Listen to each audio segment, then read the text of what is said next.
There we go. Fantastic. Oh, no, no, no, no. Oh, hang on.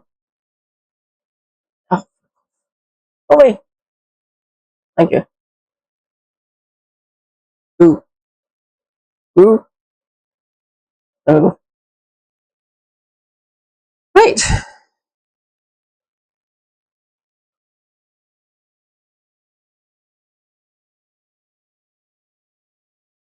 What's that? Okay. Come. Yeah. Sure.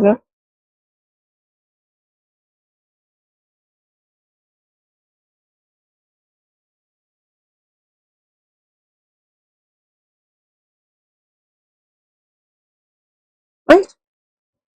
Got it.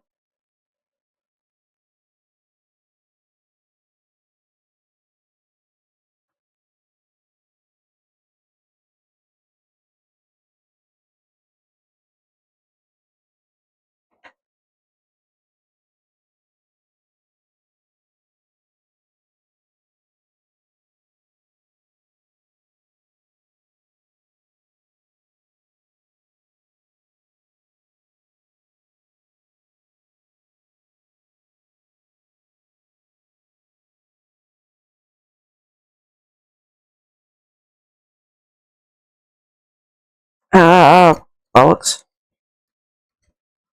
I will return if anyone comes here.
Bloody hell.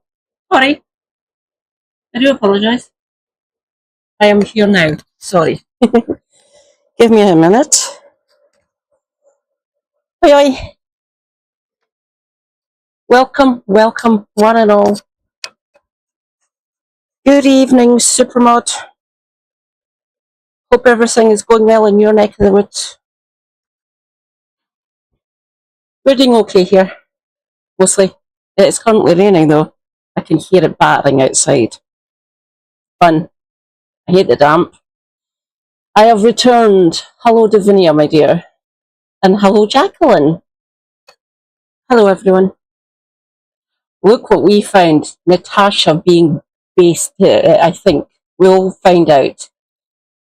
That thumbnail caught me straight away. What in the Handmaid's Tale is going on here? So, if it's anything connected to reproductive and women's rights, I am here for it.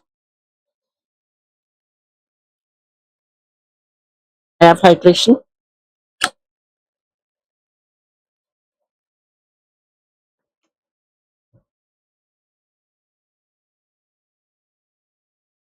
Who do we have? Scooby. Hello, Scooby.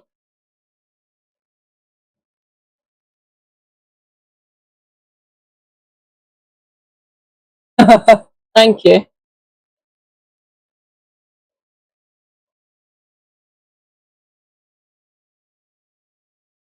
How long have I been going for anyway? Oh, I'm over my arbitrary wait 10 minutes for people to come in. Hello, everyone.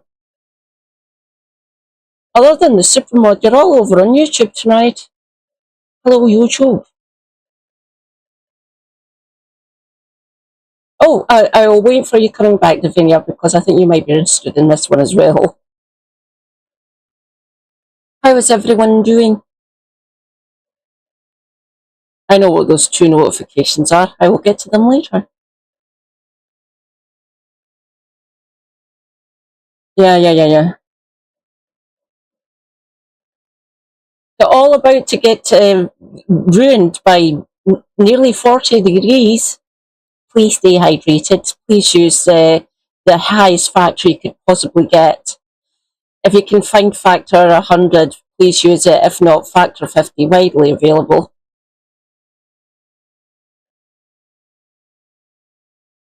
Oh, it is currently sitting at 13 degrees outside and roughly 15 in the house, in the flat.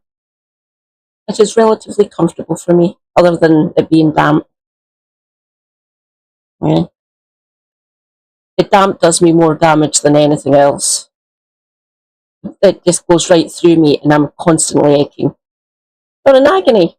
Fun. Look at Natasha's face.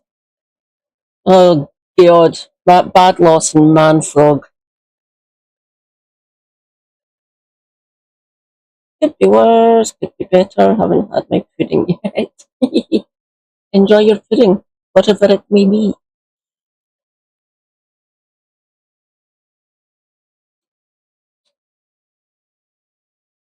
He would absolutely pitch a fit if I put the heating on. I normally only put the heating on if it dips below like 8 Celsius.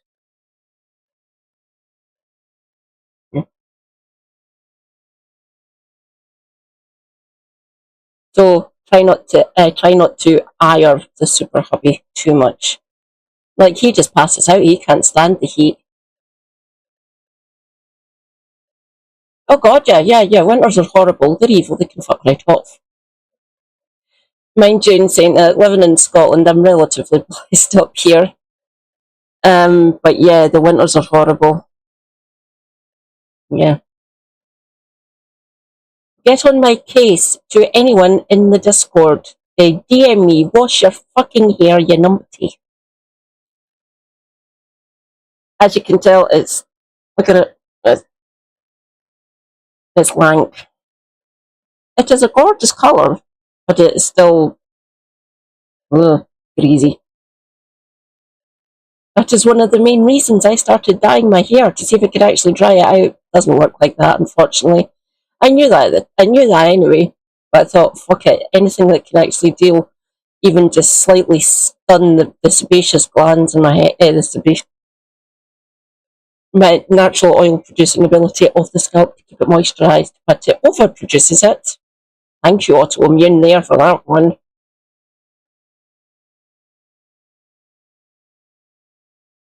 In the winter, my hair goes really dry and my scalp gets really itchy. But when it's moisture and heat, which is what happens during the summer, my hair is a fucking nightmare to deal with.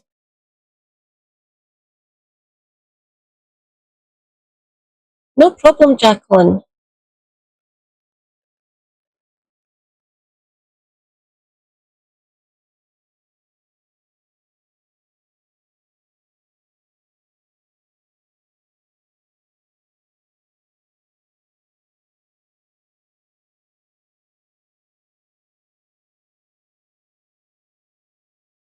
Children, hybrid working, all that kind of stuff. So you've got this week, and it's in this hour to pull. There we go. All set to go.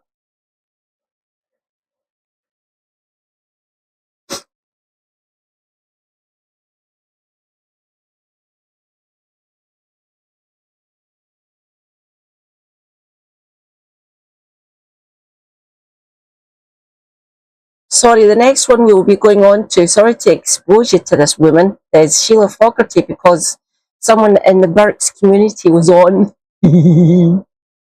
So we will be going on to that next to see what Mank Pete has to say. I like Mank Pete. He is good. He's giving me game tips. Thank you, Mank Pete. I can't believe he called into fucking Sheila Fogarty though. Christ. I would not be able to stay civil. I have actually called into Captain O'Sensible in the past, back in the Brexit days. That was drudgery.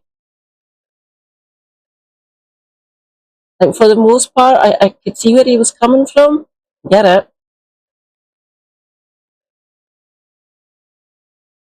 Still kept on hammering fucking Corbyn though.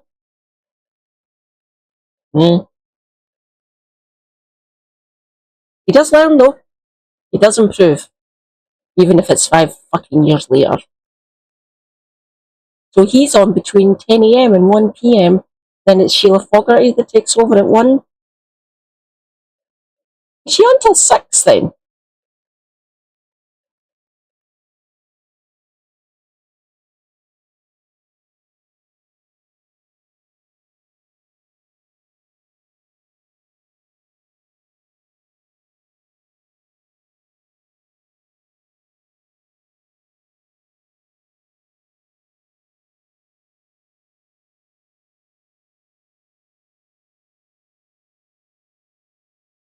Take it away, together Natasha. several threads of what we have heard from the Reform Party and paint a picture for you of what they apparently think we should do, how we should live, what families should look like, and not even what families should ideally look like. This is, in many instances, what they're suggesting is quite heavy-handed state intervention to try and influence your choices about who you spend your life with, whether or not you get married, whether or not you choose to have children, hybrid working, all that kind of stuff. So you've got this week, and it's interesting, isn't it? Because the Reform Party are doing this kind of campaigning by conference type thing. They keep calling press conferences because they know that that is going to generate headlines without them having to face their political opponents or face much scrutiny from journalists. And it's genius, really. It's very underhanded way to try and get support for your party, but it's kind of genius. And in one of these press conferences, Natasha, my dear, is evil. It is evil. What they're meant to do is actually, if they're MPs, Nigel, can you hear me? What you're meant to do is challenge in the House of Commons and obviously campaign on the ground for by-elections and elections and stuff like that. But them doing it like this, holding press conferences and inviting basically pliant journalists or basically ones who are promoting them more to these press conferences, that is not scrutiny, that is propaganda. That are bollocks, half the shit they say, obviously. They're on their holidays now up here, essentially. So I can't actually respond that much to what Malcolm Offord is doing. Don't you worry, when they come back, normal service will resume and I'll start discussing what Reform are doing up here. In my mind, my parliament is mine. I don't want them in there. I really fucking don't. I can understand why people have voted for them. Like, they're all former, basically all the ones who are in Reform in Holyrood, they're all ex-Tories, all of them.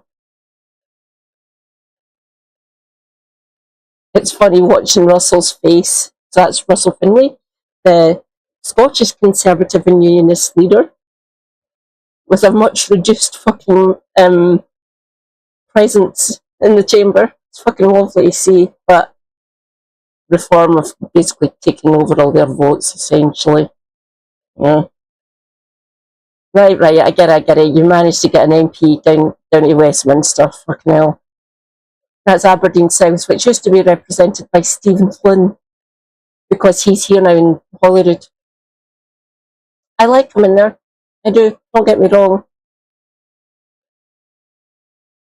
But yeah, the fact that the Tories took that fucking seat, like, a lot of them up there don't really like Reform by the looks of it, that what they've voted in that Tory. Douglas Lumsden, by the way.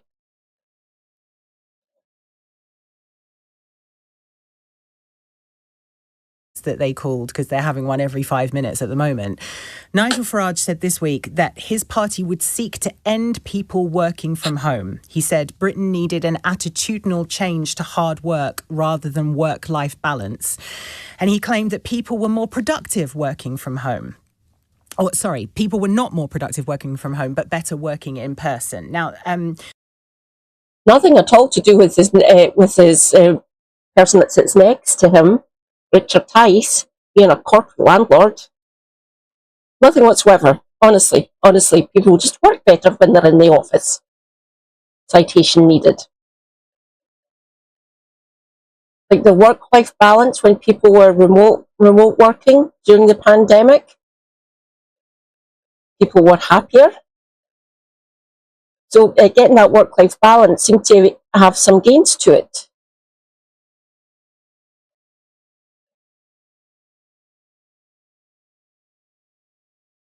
Make more sense. Yeah. Who'd have thunk it is that sort of, I want to say avant-garde, I'm not sure how to describe Twin Peaks. But yeah, some of it does make more sense considering some of our politicians. Politics has went kind of mad, hasn't it? And horrible. Just, ugh. like a lot of the things that Nigel Farage says, this is not only seeped in really rank hypocrisy, but it's also absolute gubbins. So a 2025 study by King's College London found that productivity increased by 10.5% after a company switched to being fully remote. It's also been found in numerous studies that working from home reduces sick days by 12.5% approximately, and quitting by 35% with no cost to profit or performance. So it's not true to say that people are more productive if they are working in an office or on site than if they are working from home. Also, apparently in Nigel Farage's constituency in Clacton, they call him Nigel Mirage because if they ever see him, they assume that they're hallucinating. Or if they were ever to see him, they would assume that they were hallucinating. So rare are his appearances where he works, in his office. He very often works from home. And in fact, he employed his wife as his parliamentary secretary back when when he was a member of the European Parliament. And she presumably worked from home. So, like I say, hypocrisy, but also gubbins. So you've got that. You've got the working from home, which is so beneficial, particularly to working parents. I'm not saying that I think everybody in the world should work from home.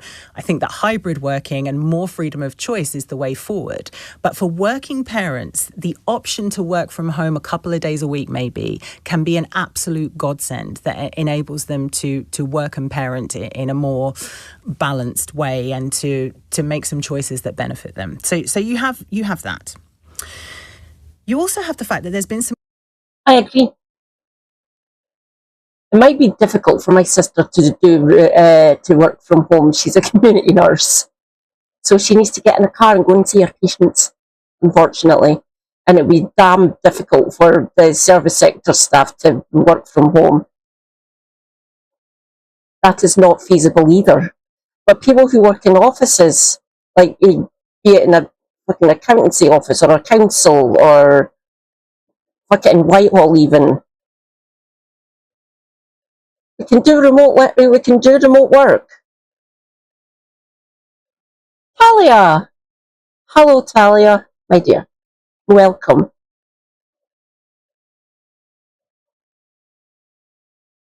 So, we are responding to Natasha. She is doing quite well. Obviously, she's discussing about what reform are wanting. And the thumbnail for this, what in the Handmaid's Tale is going on here? Thank you. Thank you. Rejoice indeed. Carry on, my dear. Controversy this week because a reform candidate, some YouTube footage has been unearthed in which this candidate claimed that young girls and women should be given a biological reality check and that women in Britain are having children much too late in life. This is the same candidate who has also previously suggested that child-free people should be taxed more. So, hello, childless parent, childless woman here.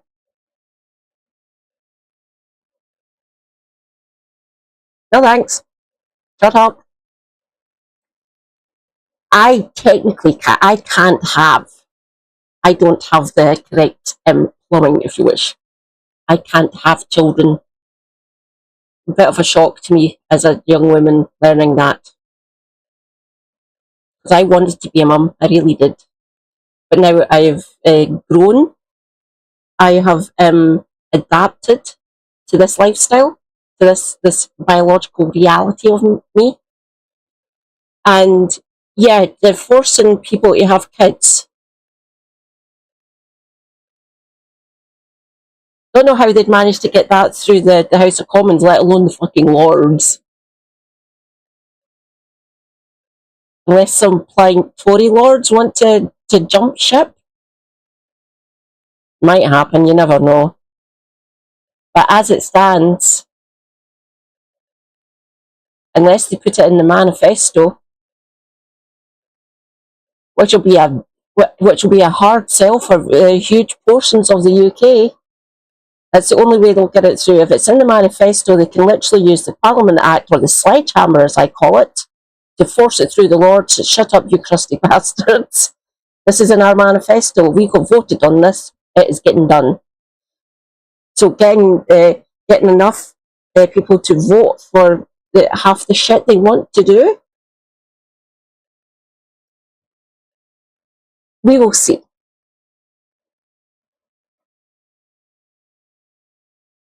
I would hope not. I think we're all relatively sane, the vast majority of the people of this country, like UK-wide. So unless they put it in their manifesto for the next general election, it ain't fucking happening. Just a thought. You've got them saying, and this is not official They're policy, forcing me to get lead or something. sort of coming from the same direction. It's all part of the packaged up from the same right-wing playbook. Iomaha. women should be prioritizing being mothers over further education, over building a career for themselves. Obviously, if they choose not to do those things, it's their fault. It's their stupid fault that That is our my birth rate suspicion is as well, Scooby. declining, and we should blame them entirely. And particular ire is reserved for child-free women. But you can't have too many children, because back in February, Farage was accused of choosing pints over poverty. He unveiled a £3 billion plan to slash the cost of beer by reinstating the 2-child limit on benefits, which it takes something like 500,000 kids out of poverty in this country. So we want you to have children young, but no more than 2. Otherwise, we're going to take away your benefits in order to make alcohol cheaper. Interesting priorities. And then you have Farage saying on record that he thinks... So they bring back the 2-child cap, punishing families again, just so people can get a cheap pint. There's a vote winner for you. Don't get me wrong, I like beer. But doing that, immiserating 500,000 kids again? Man fog. Fuck right off. Thank you.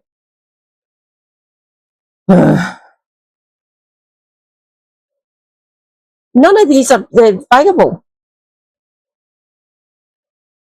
And like I said, unless they get peers of their own into the chamber, and I mean a lot of them, because as it currently stands, it's I think it's majority the Tory peers in the fucking other place, but there's still going to be like Labour and Lib Dem peers in there, and crossbenchers who will just say no,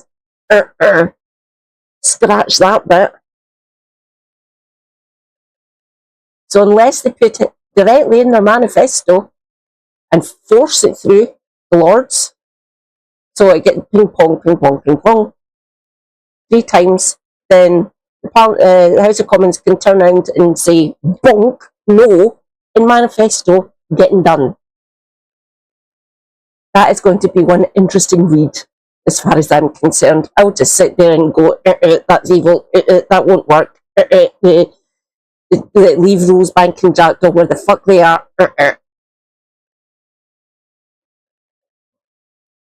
You ain't doing fracking.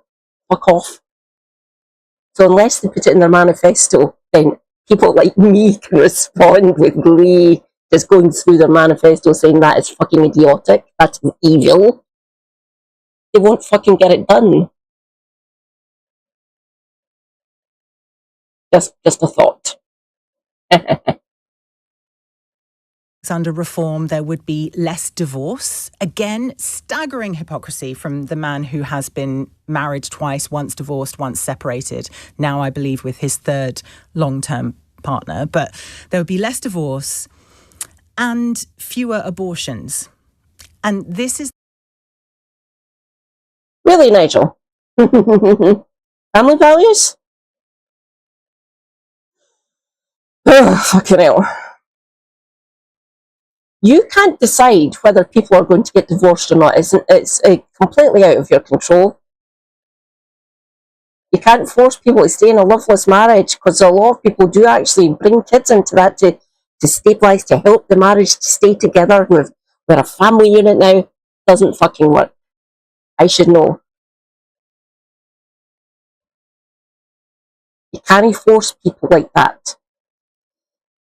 I don't know how you would legislate for it.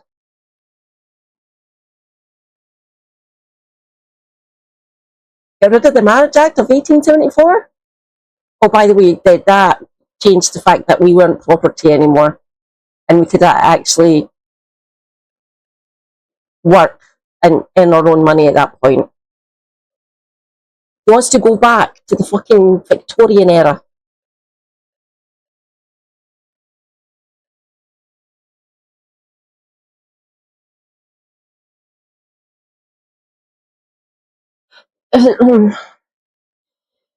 Yeah, we'll be getting round to that one. That first got discussed by Malthus, and I will be getting on to him in a future stream. I'm going to need to do a lot of research for it though. So watch this space. It's probably going to take me 2 or 3 months to get that one actually sorted and done on my stream. But I will get back to it, don't you worry. I will get to it. But yeah, it's like birth rate reaches a certain point. Oh God, the best one I can, the section from Adam Rutherford on Downstream, I will find it. He's better at explaining it than me before me doing lots of research about it. The part that should really, really scare us, because there is an organisation called the AFD, the Alliance Defending Freedom, and there was an investigation that was done in the New York Times, and it showed that the AFD was absolutely instrumental in overturning Roe versus Wade in the States. And since that happened, several of the states in the US have chosen to impose abortion bans.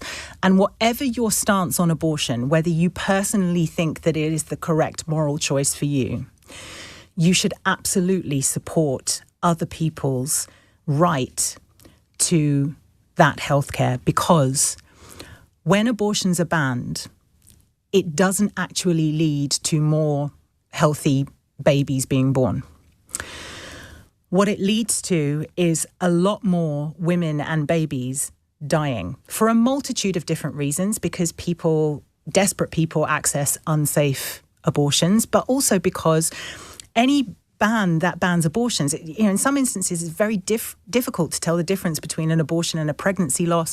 You have doctors that are scared to intervene when a woman is going through pregnancy loss because they think that there's going to be legal action taken against them. That then endangers the mother's life. And it endangers babies at the point of birth, because there's less reproductive healthcare available for the women who are giving birth. So in the states that have imposed an abortion ban, and I know this because I've been researching it hard for the book that I just wrote, infant mortality has doubled in those states, and women dying in childbirth has also dramatically increased. So it's not about being pro-life in any meaningful sense. It's about controlling women. So you have this kind of quote-unquote family values thing that is being pushed by reform. In fact, Farage told the Times in May, in an ideal world, parents would get married and stay together.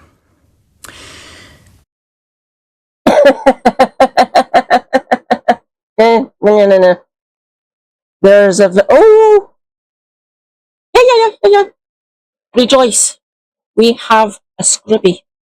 Good evening, Scribby. Give me a moment. Lumpy. Server. Invite. Go server. Copy the link. Disable. Go to Twitch. Paste. Ta-da! Link to the Discord. Have at.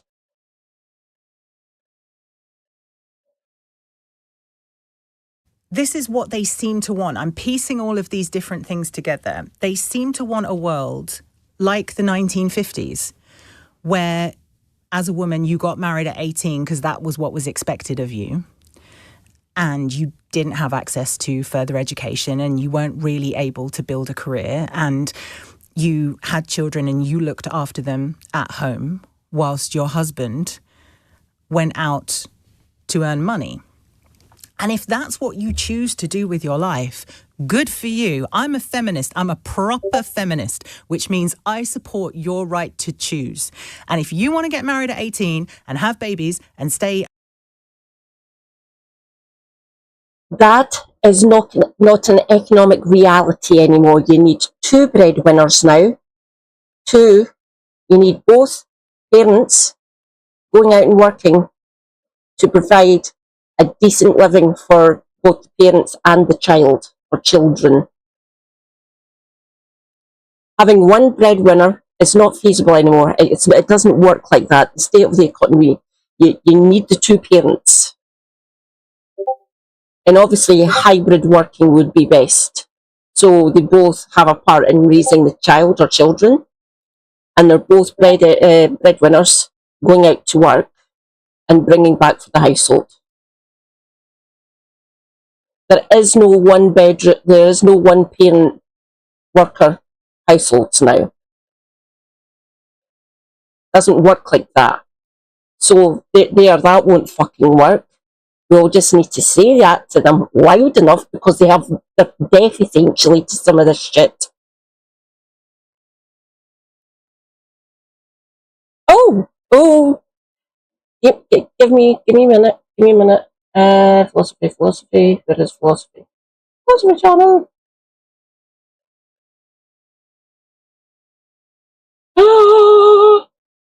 Oh, thank you, Jim.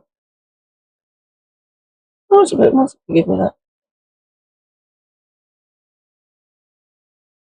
It's gonna be you, legend. Thank you. I'm sure it will. Much appreciated. Thank you. Yeah, there is no one parent worker household anymore. There isn't. If they are together, they're more likely both the parents are working, especially if they're renters, like private rents.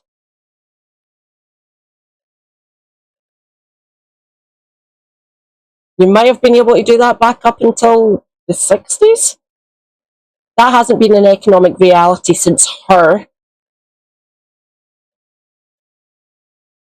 Yeah. Yep.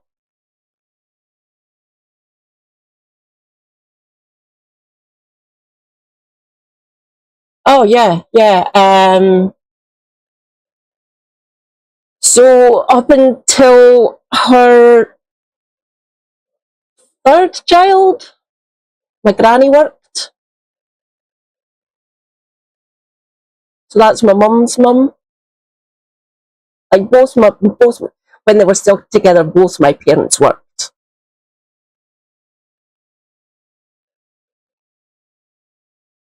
Then after, like obviously one parent household, but granny helped raise us.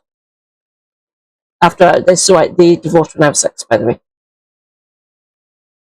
But it was one parent, so she was basically working lots of hours, plus gran was helping bring us up. My sister, it's both partners, her and her partner,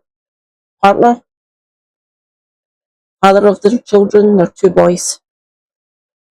And it's the same for my middle sister and her wife. They both work. I don't have any kids, and both of us are unemployed essentially. I'm disabled and he's my full-time carer. It's the same for my brother-in-law. Both of them work, him and his wife.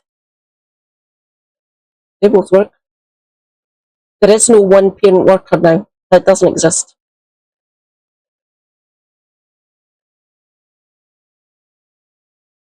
Oh, right.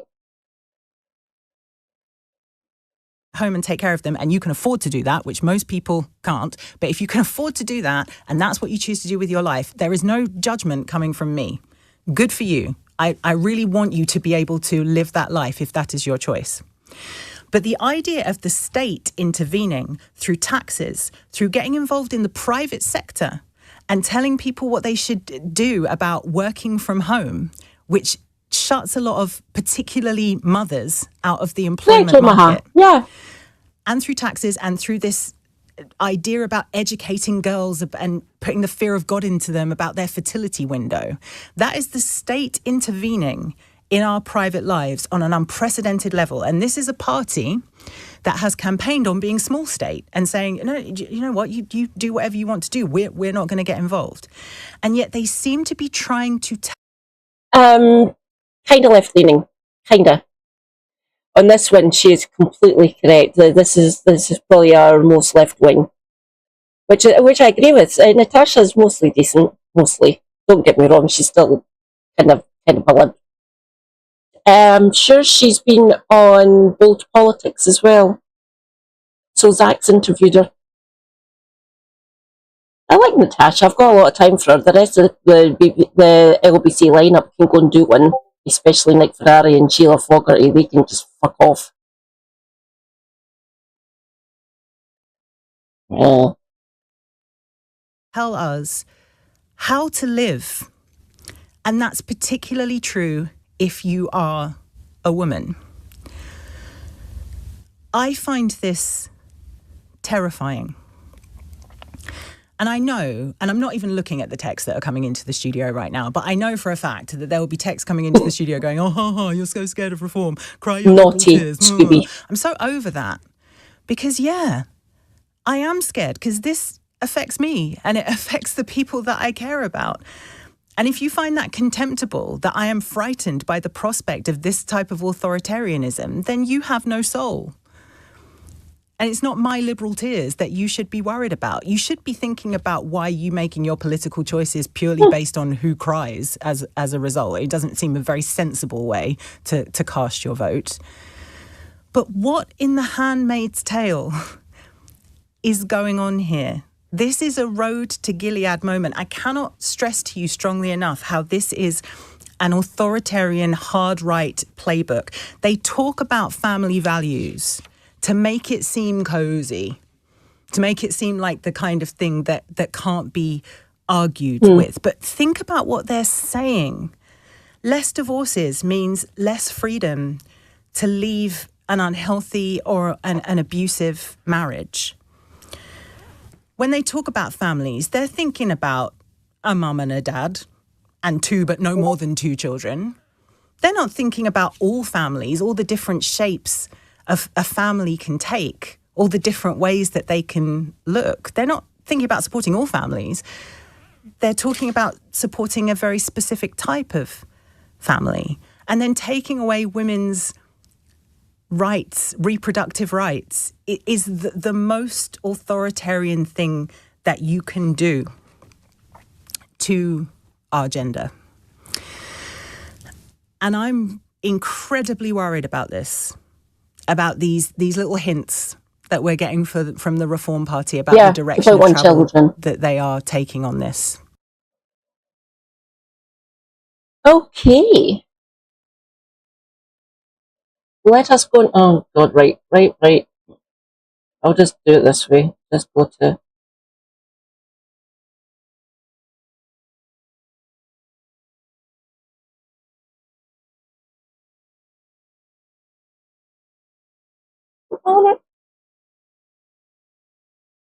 Just go to the main LBC.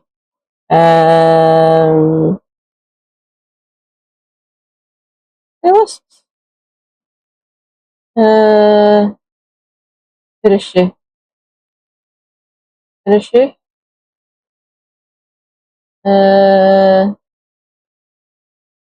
Nasha, last question. Tom Swarbrick. Oh, Sheila, there she's there. Your playlist.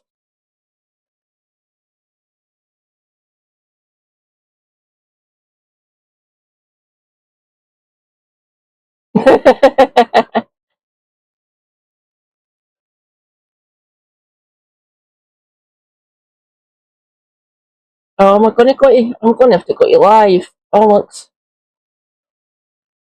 Live.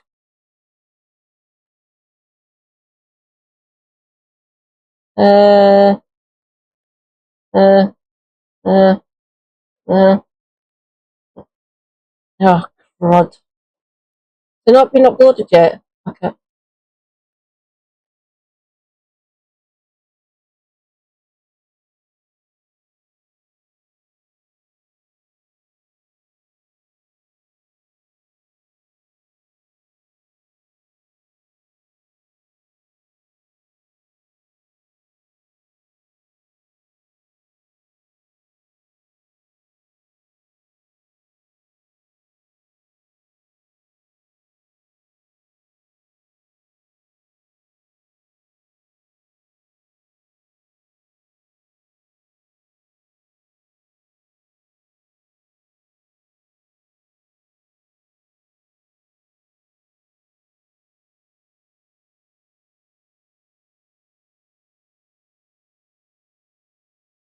Yeah, again. No, it's not been put up yet. Nope, nope, nope. 2 days ago. No, no, no, no, no, no. Nope.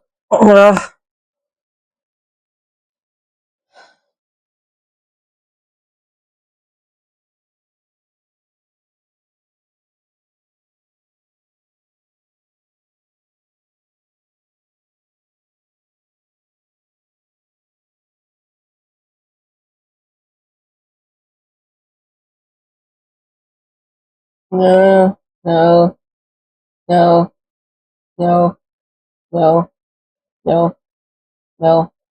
No, we're going back. No, no, no, no, no, no, no, no, no, no.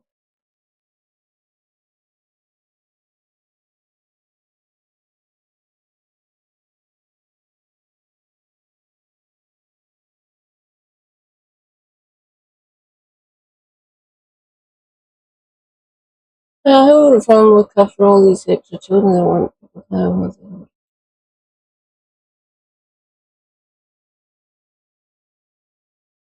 Good point.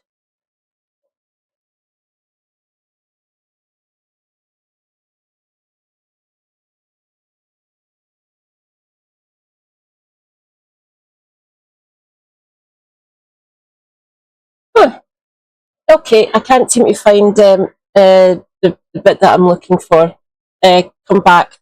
I'll come back later to it. I'll need to do it on my next stream. Oh, not busy tomorrow with a rather fun one. Watch this space. 10 p.m. basically today. Don't worry, I'll post that I'm going live 15 minutes before because it's going to be a fun one. So yes, I don't know where else to go. Let's just go back home. Back to home page. Let's see if there's anything else I can respond to. Oh God, yeah, I forgot about this. Go.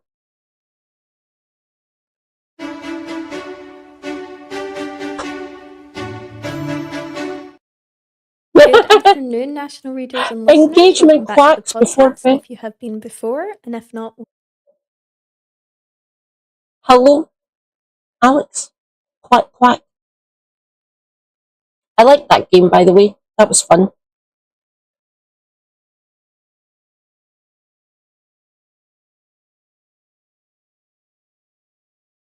Raise the Britannic. Oh, that's funny. I like that, Davinia. welcome for the first time. My name is Laura Pollock. I'm digital editor with The National, and I'm here with Steph Braun, political reporter. Good to be here. Good to be here. How are you Friday? Enjoying it? Yeah, I'm glad it's the end of the week. I think we've started to feel that silly season creep in, haven't we? A little bit, which is really a tough time that we have over the summer, where we really have to get quite creative because the news inevitably slows down over the summer. But when I say it slows down, I mean it becomes a bit different, I suppose. There's less hard-hitting politics. Politicians have gone away on holiday and recess, and it's a period of time that it requires a bit of a switch in the brain. But no, I'm glad it's Friday and I'm off on leave and holiday next week. So that's which is exciting. Are you going anywhere?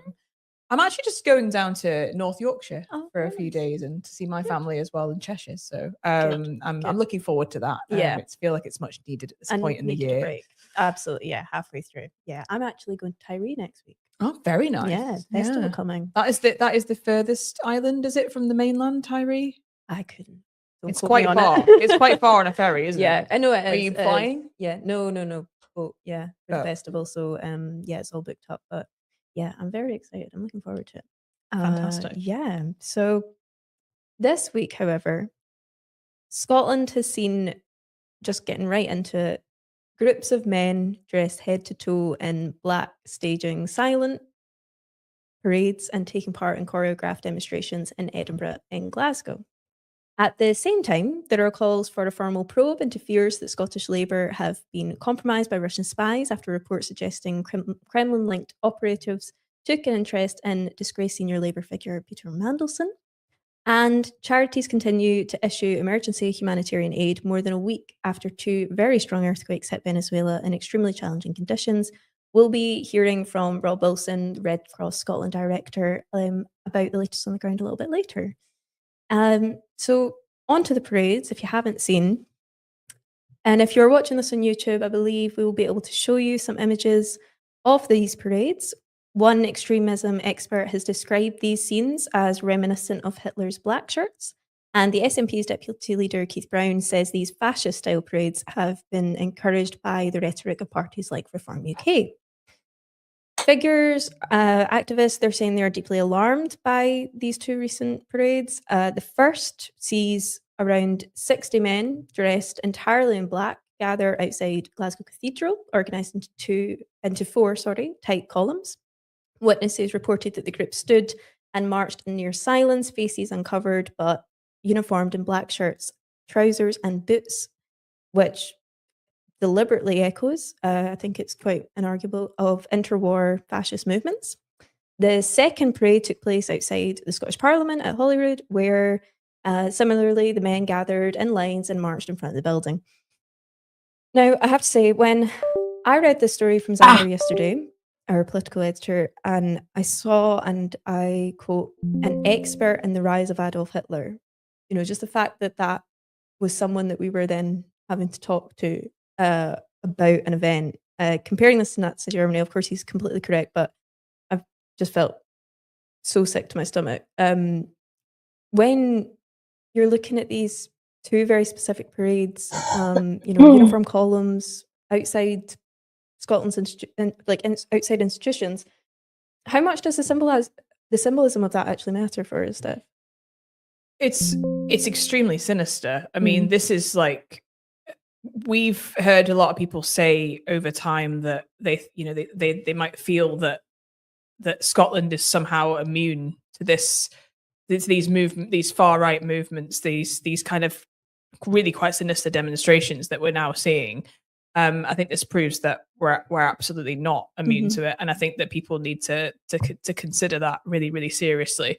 When we think of black shirts, we generally think of Oswald Mosley's British Union of Fascists. The supporters were known as black shirts because that's what they wore. And this is, for me, is very, very different to what we've seen outside asylum seeker hotels, those kind of demonstrations we've seen in Falkirk. Because these are people that are standing outside of hotels, asylum seeker hotels. I think those people will range in their views. They quite a lot. You will have people there who are racist and are wanting to go out there and demonstrate that. But you will also have people who will be genuinely concerned about immigration. And I would suggest that the majority of the people in those situations will not be inherently racist. But people who are wearing black shirts and standing in drill squares, they know exactly what that means. They know what it meant in history. And they're wanting to bring that symbolism back and make it legitimate again. And it is really threatening. It is really sinister. And I think you were saying off air that it is horrible to have. We don't need to do that up here. Oddly enough, I'm sorry, I don't mean to go, but I've been screaming about England nationalising the water. Yeah. It works. If you need help, you know where to find us.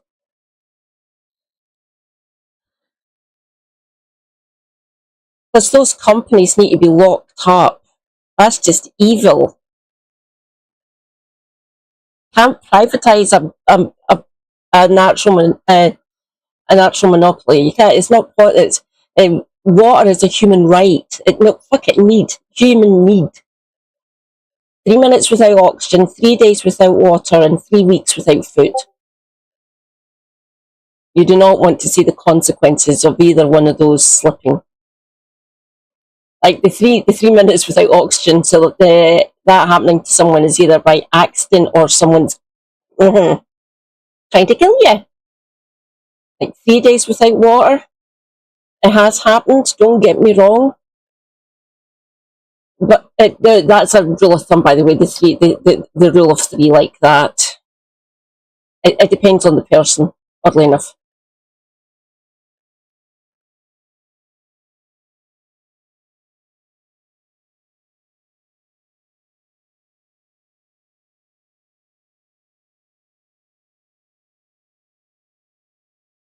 Yeah, well, what is it? Oh, no. To walk into a podcast and have to talk about this, Yeah, because it is just not something that you expect to talk about in this country, and it's just awful. And I think that I really hope that it wakes people up to the fact that Scotland is not immune to this, because I think we're going to go on to discuss this, that there is a level of complacency out there. I know that we've seen with some of the racist riots that we've seen in Glasgow and things, that there was that big response of the anti-racism march, and we could see that one was clearly balancing out the other, the anti-racism march being much bigger. But I also think that there is a level of complacency where people are seeing this and they're thinking, yeah, this is a minority of people, they're not really going to do anything serious. They're not going to have a serious impact, because that's just stuff that was from the 1930s in Germany, sort of thing. So yeah, I hope that it does wake some people up that this is really, really worrying stuff. Yeah, absolutely. And I don't use correct, Lavinia. It depends on the climatic conditions as well, oddly enough. Lightly, because that is such a serious psychology of, for folk who don't know, it refers to German citizens during and after the Nazi era. For folk who claimed that they did not support the regime, or they weren't aware of the crimes against humanity, but who in practice were passive, or did not resist, or even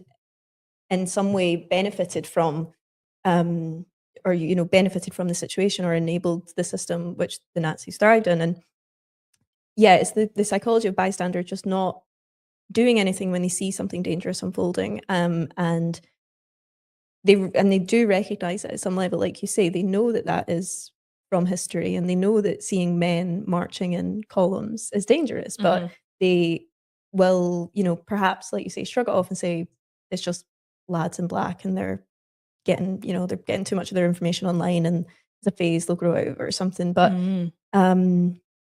it is something we have to confront. And I think, like you say, again, it's for Scotland, I don't think it's the question isn't are we Germany in the 1930s? It's more when you see black shirt uniforms outside institutions drilling, how many of you will treat it as tolerable, or how many folk will decide, no, I'm actually going to do something about this. I'm actually going to speak out about it. I'm going to have a conversation with the family. I'm going to say, have you seen this? Talk about it. Join a march. Anything. We have the softest water in all the land. Yeah, that's why tea tastes better. Just saying. Sorry. And it's easier to clean your clothes as well, and yourself.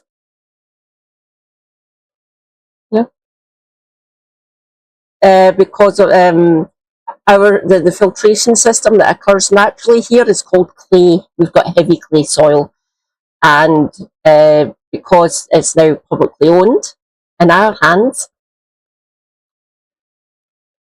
the filtration system that we use is really quite good. It's great, our water. Rejoice, we have a Welsh techie wizard. Hi, Specs. How are you?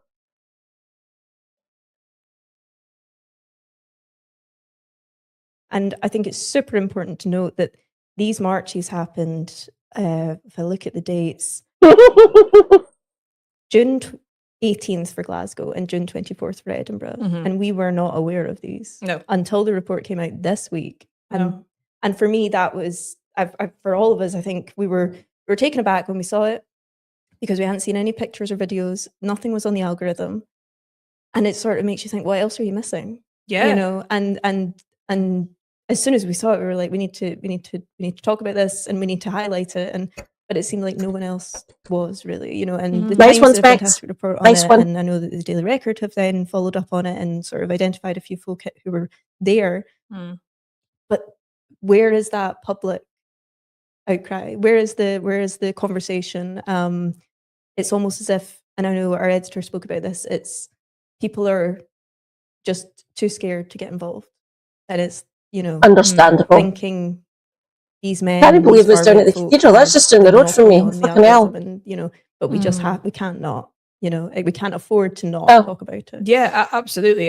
It's really, really surprising that it's gone so much under the radar. I am secondary. We were speaking about, you know, is this our fault? You know, we have been shedding more light on this, but like you say, there was nothing. There was nothing there. We didn't know about it. We know it, unless you happen to walk past it, and exactly. Are somebody that is a journalist and can act on that. Then it's very difficult. We are relying on people, you know, telling us about it and things like that. I think one thing that you mentioned was, will people see this and go back and have conversations with their family? I think that's quite important, because when we're talking about black shirts and drill squares and this kind of marching in columns and not Nazi type behavior, we're talking about something that happened nearly 100 years ago. And you know, there's not many people alive that will remember it happening, and will remember that symbolism. So I think conversations with your family is quite important, especially in an era where we're seeing people radicalized and brainwashed by things that they're seeing, and them not knowing exactly what it means. I was saying that a lot of people that will be better involved education in this is will know exactly needed, what they're obviously. doing, and will know exactly what it means. But are there also people that Lots of don't people like quite? me. So I can help. I think it's important that people who are seeing this and do know what that means and that symbolism go and have conversations with their teenage children or something. And I'm like, do you know about this? Have you learned about this at school? Absolutely. Do you know what this means? And have those conversations, because I think that you can talk about complacency, but you could also, I think there will be a lot of people who don't know what this means and haven't learned about that period of history and things like that. It's like you say, it is bizarre to have to walk into a podcast and be talking about something that happened nearly 100 years ago that is coming back around. And we unfortunately are in a fortunate situation where we know that's not good. You know, we have it laid out and we can see the parallels. So we already we can't predict the future, but we can at least hypothesize. You know, it started off with some very small, you know, harmless comments about the other people and, you know, fighting age men and things like we were seeing from Reform MSPs and others. And then it ends up with folk marching on the streets in columns. And then what's next? Because we've already seen it. So history is a gift, and we can use that to make sure we don't repeat the mistakes of the past. That's just obvious. But yes, like you say, it only happens if you talk about the history and you learn about it, you look at it. Yeah. So yeah, it's horrible to talk about. Yeah, it is. Yeah, and it's something that we're going to obviously have to keep an eye on. And we will have to keep talking about it, because that's what we're going to do. Yeah. Let's turn to a different kind of anxiety about the health of our politics, this time focused on Scottish Labour. The SNP are calling for an investigation amid fears that Scottish Labour may have been compromised by Russian spies following a report compiled by former MI6 officer Christopher Steele, who has alleged that Labour grandee Peter Mandelson was treated as a privileged contact by Russian spies and considered by Moscow a great achievement. At the UK level, Labour Together and other networks have already faced intense scrutiny over their alleged links to individuals with connections to Russian intelligence, and questions are now being asked about whether Scottish Labour has taken those risks seriously enough. Steph, how seriously do you think listeners should take these warnings from the SNP, who are the ones calling for the probe, about Scottish Labour, Russian spies, or is it just politics tit for tat? What do you think? I do think relatively seriously. I mean, the stories are never ending with Mandelson, aren't they? Yeah. The trouble that Labour have got themselves in because of bringing him back into the picture. But the most worrying part of it for me is that he was regarded in Moscow as one of the most significant Russian intelligence services achievements in manipulating UK politics over the past 3 years. That for me is like quite alarm bells. So I don't think that the calls for a probe are unwarranted, because we reported a few weeks ago how an Israeli firm had allegedly meddled in Scottish elections and things like that. You know, these things are happening. So I do think it's something that the Scottish Labour probably do need to take fairly seriously. It's also been reported that Mandelson was contacted by the KGB for the first time in about 1990, and since then has become a privileged contact for Russian intelligence, first as a promising Labour functionary, then as a key member of Blair's inner circle before getting elected to Parliament and becoming a senior politician in his own right. Obviously, this has been kind of dismissed by Mandelson, but sort of sources close to him. But I do think there is a level of seriousness that has to be taken with in this day and age, for sure. Yeah, and for folk who are unaware, the MI6 officer the former MI6 officer who wrote this report, he previously compiled the report. He was discovered to be the author of the report into Donald Trump's campaign and their links to Russian intelligence and corruption, and that No was problem, the one that Omaha. triggered the FBI investigation for visiting. that was led by Robert Mueller. So, and Feel that was free to come back, massive as always. story, post that was pre-COVID, I believe, and massive story. And so, yeah, it should be something they look at. But do you think they will? I don't know. Probably not. No, probably not. Like you say, a bit of politics tit for tat as well. But yeah, I do think that the probe is something that they should take seriously and seriously consider. But I can't see it happening. I don't think. No, they're very good at calling for inquiries. But, but not looking within. Absolutely. Yeah, for sure. Yeah. Well, we'll keep an eye on that. And while those political battles play out, one of the biggest stories internationally remains the earthquakes in Venezuela. Almost 2 weeks on from the twin quakes, measuring 7.2 and 7.5, that struck within seconds of each other, the death toll has risen again, now above around 2,500 lives lost, with that continuing to escalate, with thousands more injured and tens of thousands displaced from their homes. Millions are affected by this. As the focus shifts, communities that were already living under extreme political and economic crisis are now facing a very uncertain recovery, with the UN and the Venezuelan government estimating that this is going to take years to recover. Against that backdrop, the Disasters Emergency Committee has launched an appeal to support the response, with the British Red Cross and other member agencies working alongside local partners to reach those in greatest need. Earlier, I spoke to Rob Murray, the British Red Cross Director for Scotland, about how his team is managing the crisis, and I believe you can hear that now. Rob, can you tell me what the Red Cross is seeing on the ground in Venezuela right now, and has the scale of this disaster surprised even experienced aid workers? Thanks for having me here today. It's truly heartbreaking what we're seeing just now in Venezuela. We're seeing an enormous humanitarian crisis, something that we've not seen for quite some time. Yeah. Thousands of people, according to our colleagues, have been killed, injured, or displaced. With many, many families, they're sleeping in streets and open spaces. Sadly, because their homes are just either not there or they're not safe to be in. And a lot of people are frightened about aftershocks as well, and the impact that can have. As well as that, we're hearing reports that there's extensive damage to infrastructure, which makes things really difficult for us. So roads, power, telecommunications.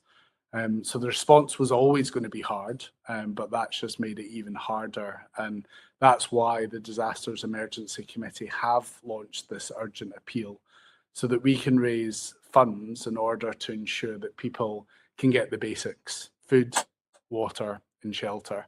And if people of Scotland continue to donate, as they have been, that's what we will continue to provide through our partners. Yeah, so tell me a wee bit about the Disasters Emergency Committee, known as DEC, and you're the member rep, I understand. Yeah, absolutely.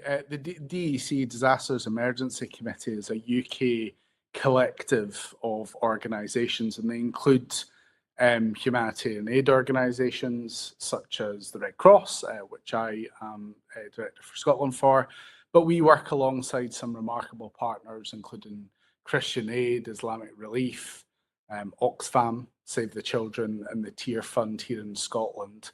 But there's 15 charities in total. And we are organisations that are able to provide support to people on the ground when crisis strikes. We are here for humanity.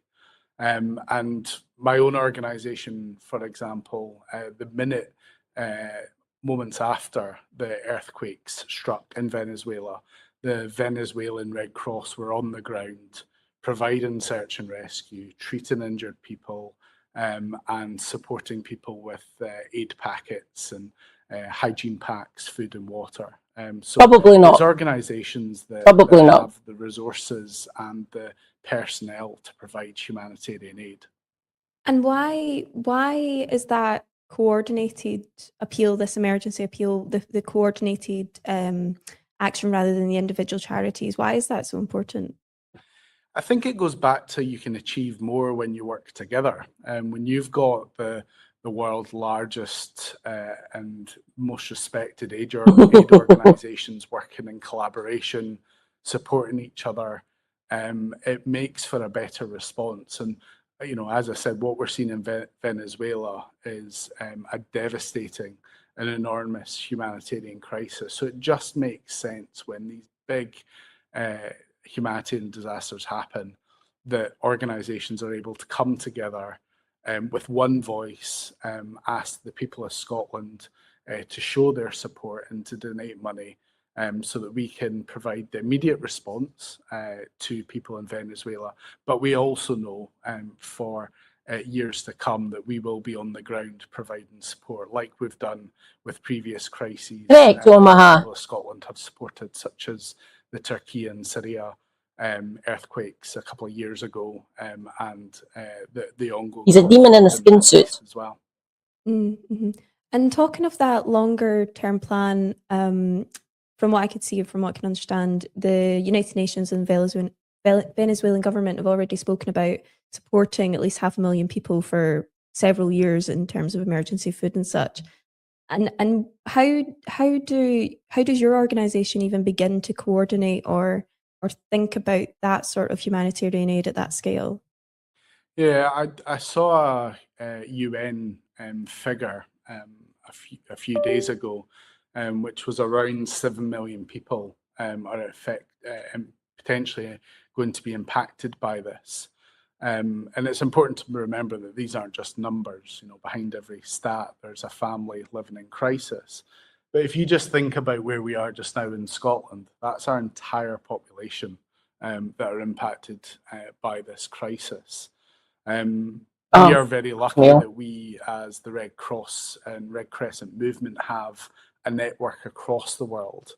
And with the Venezuelan Red Cross, we're working in partnership with them to make sure that they have everything that they need to provide the support to their local population. And that's why working with other charity partners in the DEC is so important. Search and rescue, for example, that understandably gets attention in the first few days and weeks through the media. But as we all know, sadly, headlines do move on. And that's where organisations like ours are there for the long run, and we make sure that people get the support they need, whether it's the psychological support, mental health, whether that's the ongoing food, whether that's medical assistance. The Venezuelan Red Cross has been asked to set up medical centres and stadiums. So, we are fully embedded within these communities, and that's what makes it so important that we're there and we're responding. There we go. And when you talk Sorry of about that. Scots have already been donating, and when you're encouraging them to do so, what exactly does that money pay for? Absolutely. So already within the first 24 hours, Scots had donated over £700,000 to this appeal, which is just remarkable. And our government, the Scottish Government under John Sweeney's leadership, have donated £250,000 to this appeal, once again showing that Scotland has a place in the world of supporting people. And for every pound that people donate, that goes on to helping us provide clean water, shelter, tents, hygiene and sanitation packs. We cannot underestimate the importance of that for preventing disease or other issues.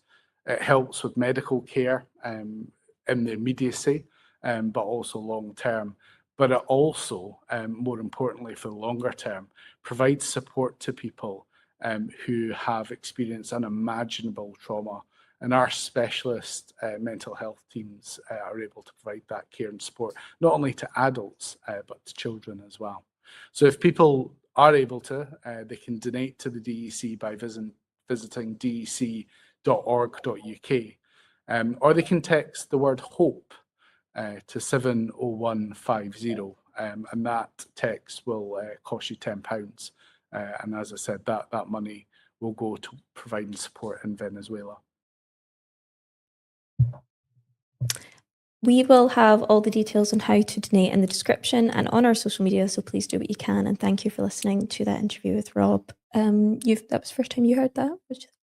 Yeah, it was. I think there was a few things that jumped out to me from it, and one of them was that he mentioned that 7 million people are potentially going to be affected by this, and we see when we see reports on natural disasters, you see these type of figures come out, and it is really difficult to quantify in your head what that really means. But as soon as somebody says that's our entire population of Scotland, it's more than that, much more than that.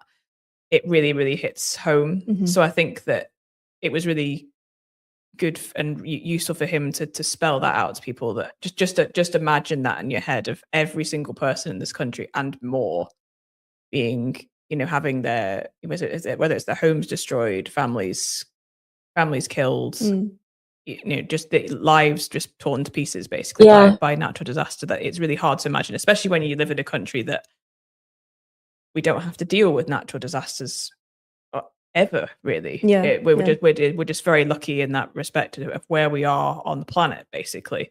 But we are obviously seeing more and more things, more extreme things with extreme weather and things happening that we're not used to. So obviously something to be wary of.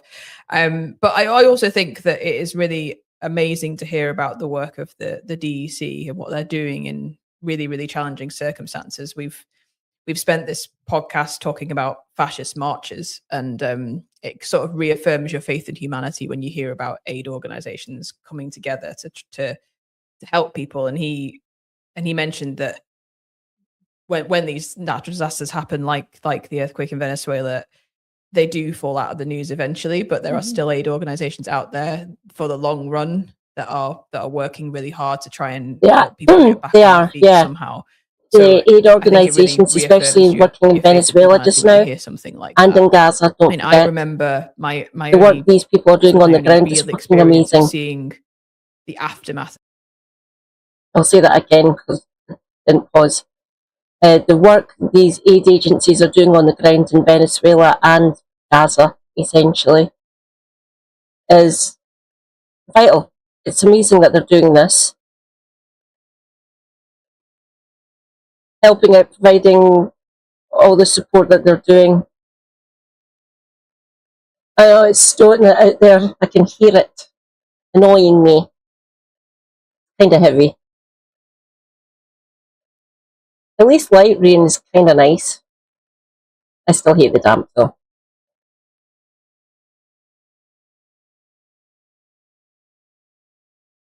Welcome back, Virginia.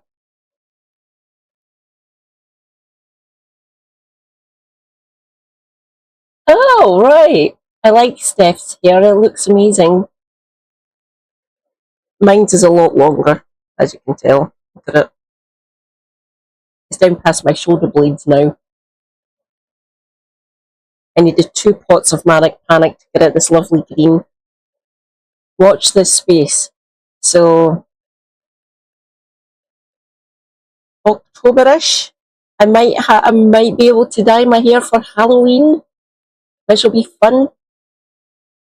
For that one, I will be doing a Discord movie night. So, get your movie suggestions in now into the Discord, or just tell me in chat closer to Halloween. Is it, my dear? Okay. I love my long hair. He keeps on threatening me with clippers. He can stay away from my hair. Enough said. I really need to go to the hairdresser off my next benefit payment anyway. Get it cut back to about maybe my shoulders, maybe my chin. Of an earthquake, as I went to Christchurch in 2022, and this was years. This is a place that commonly sees earthquakes. You know, when you're getting your home insurance and things, you have to consider that is a factor that's probably going to affect you at some point. But we were walking around Christchurch, and the place was still this was the last significant earthquake. Thank you, Jacqueline, for visiting. Always a pleasure. Same here, Lavinia, unfortunately. Jacqueline, stay hydrated. Self-care is good care. Take your meds. Stay based. Free Palestine. And watch this space. Tomorrow or tonight's one is going to be fun. I'm going to rant about Labour and King of the North. It's going to be fun. So 10 p.m. UK time, everyone, feel free to drop by. You can watch your last rant. I will be having a special guest in. It's going to be great. He is Maud. I will keep it secret until later on. In 2011, and this was 2022, and you could still see the place recovering and rebuilding. There's some things that had been destroyed, and I think it affected me so much seeing that and being in those surroundings that the main thing we did in Christchurch is we found a museum that was about earthquakes and all the things that happened to the city, because that seemed like second nature. The thing that we should learn about being there. So, and that wasn't necessarily part of our plans. So that's kind of, it made me think back to that when I was hearing it. But yeah, it's devastating to hear about, but also reaffirming sort of faith in humanity that all these aid organizations are trying. Mine is probably too long as well. Yeah, coming together and I still like it though. Strength in numbers and the fact the text hope as well. That got me. Yes, absolutely. Yeah, for sure. Yeah. Well, thank you so much for joining us, everyone.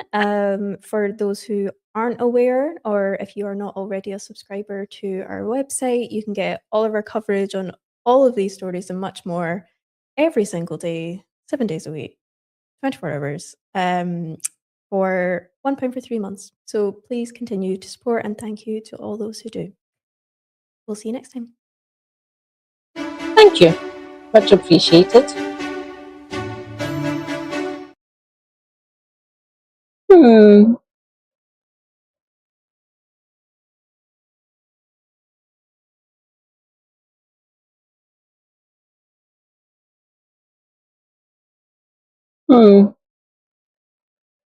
I am open to suggestions.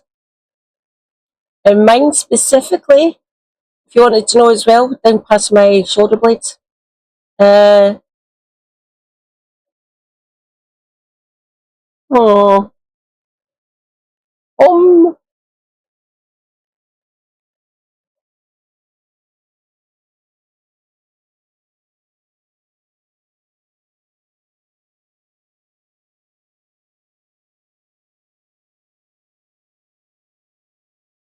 Yeah.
Go away.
Huh. Oh. Sorry. Podcast? Anthony John. Uh, uh,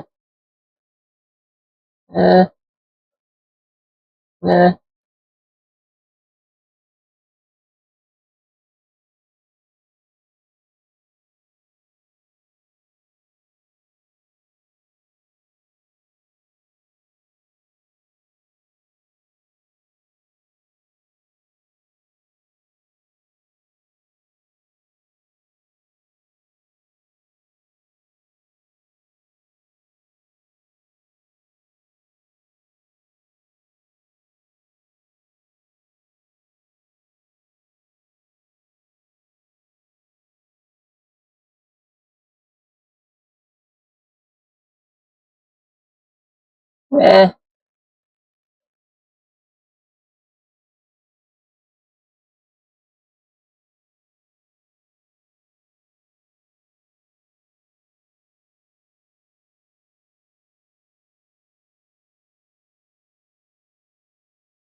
I'm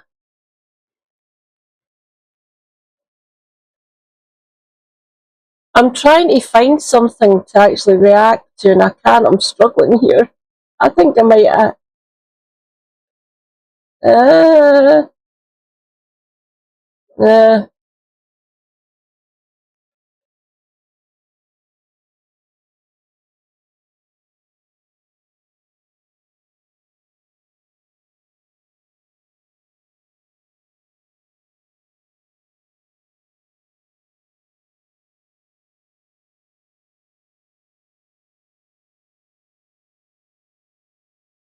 uh,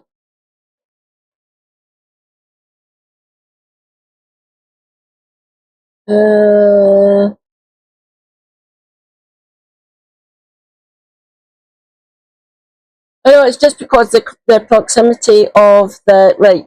You check. Where is it? Give me a minute.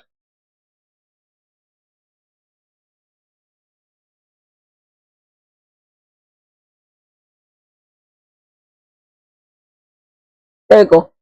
There.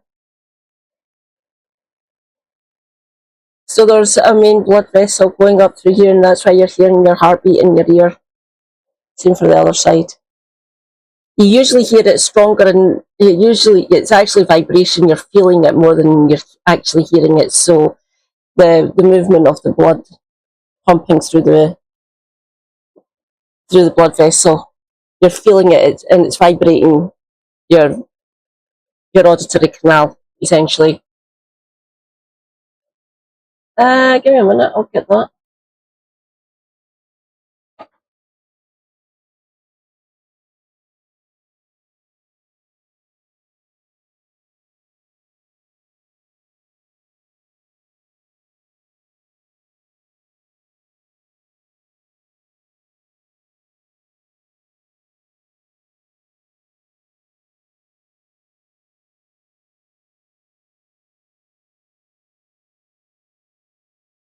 Hearing your own heartbeat in your ear is called pulsatile tinnitus. Unlike the constant ringing of traditional tinnitus, this condition creates a rhythmic thumping, whooshing, or swishing sound that syncs directly with your pulse.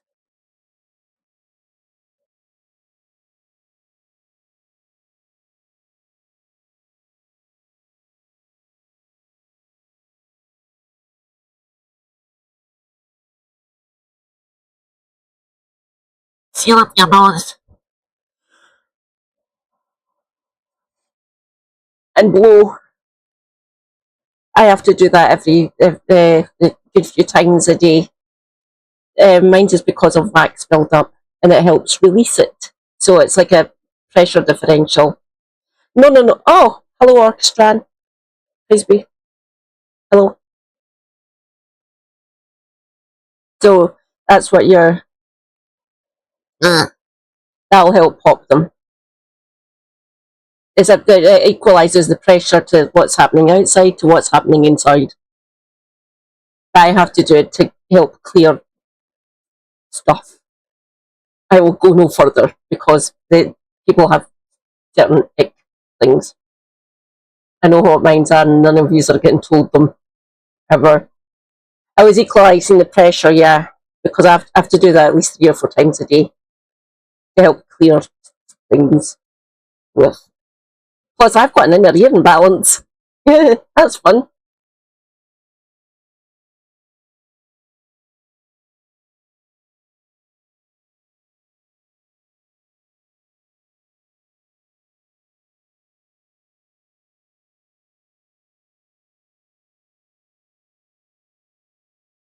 Damn it. There we go. So I've got an inner ear imbalance. I was equalising the pressure, dealing with build up inside the ears. So the fluid level in my cochlea is lower than it should be.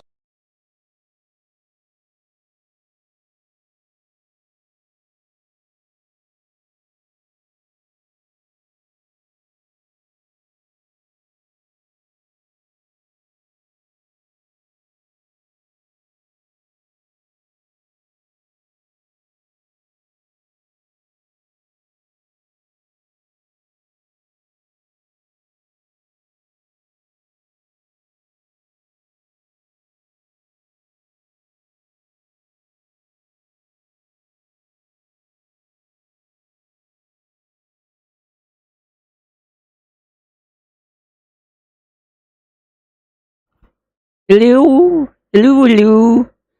Am I back? Mute again. Oh, change cut. Hello? Give me a minute. Oi? No, I'm on. Should be hearing me again. But you know what? We'll see if there's any stories I can read from the papers. Give me a minute.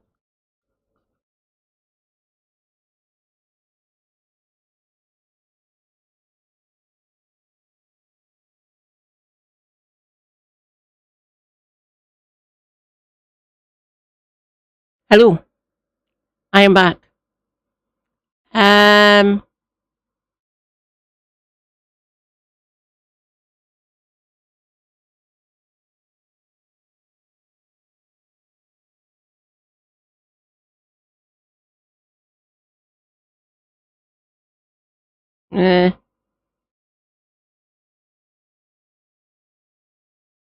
Oh, that one should be fun. I can't give blood because of the type of meds I'm on, and I'm anemic as fuck. They test it, so what they do, they do the pinprick, then they drop some blood into a solution, and if it floats straight to the top, there's not enough iron in it, not so anemic. If it sinks down to the bottom, you can give blood. Mine's go straight to the top, straight away. I've never been able to give blood, which is rather upsetting, really, because I'm B positive. I'm one of the rarer blood types in the UK. Bollocks. Don't worry, there's enough in reserve for me and my fellow B positive people here in Scotland. Do not worry.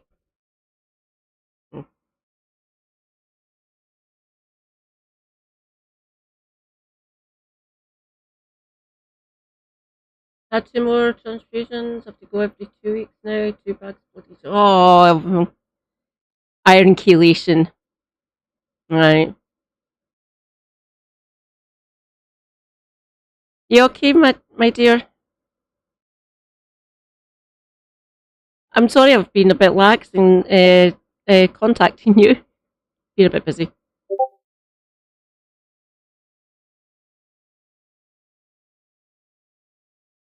Thank goodness. Leafy greens and liver, oddly enough. And if you can stand them, kidneys. But liver and bacon with onions.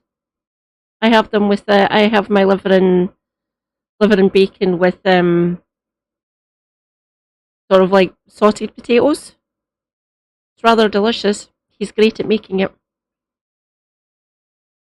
Andy Burnham hosts Reddit questionnaire while dodging press scrutiny. Fun. Huh.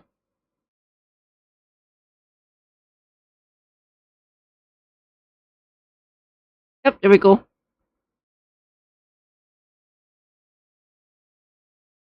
They decided based on men's criteria that I had low iron. According to women's criteria, I was fine, but there was a reason to do with my meds that they said I couldn't give blood at all. Right.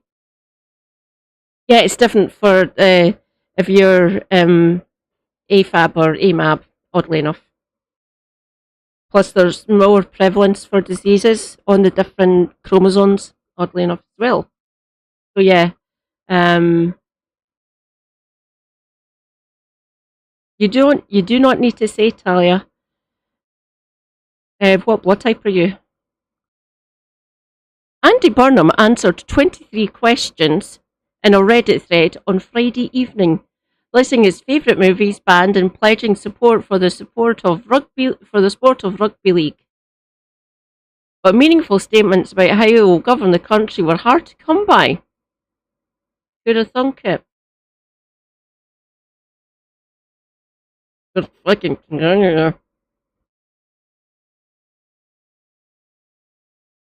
They've tested my thyroid. It seems to be fine, apparently, considering all my other issues. Because usually that's one of the ones that is, for a lot of autoimmune, it's underactive. Oddly enough, not overactive. The former Manchester mayor is tipped to replace Keir Starmer as Prime Minister, but has so far largely avoided press scrutiny about his upcoming premiership. Refusing to speak to the media after a speech on Monday and conducting only one interview appearing on LBC on Thursday, Andrew Marr. Oh, we could maybe go on to that one next after we've read this. That might be quite fun.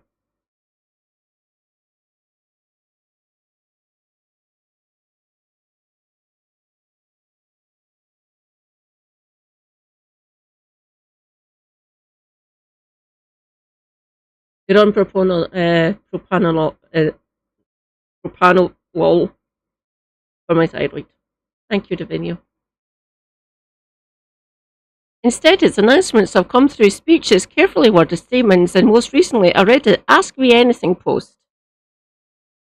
Not that he was going to fucking answer it. Starting at 5 p.m, Barnum began to answer a handful of more than 5,000 comments left on the thread.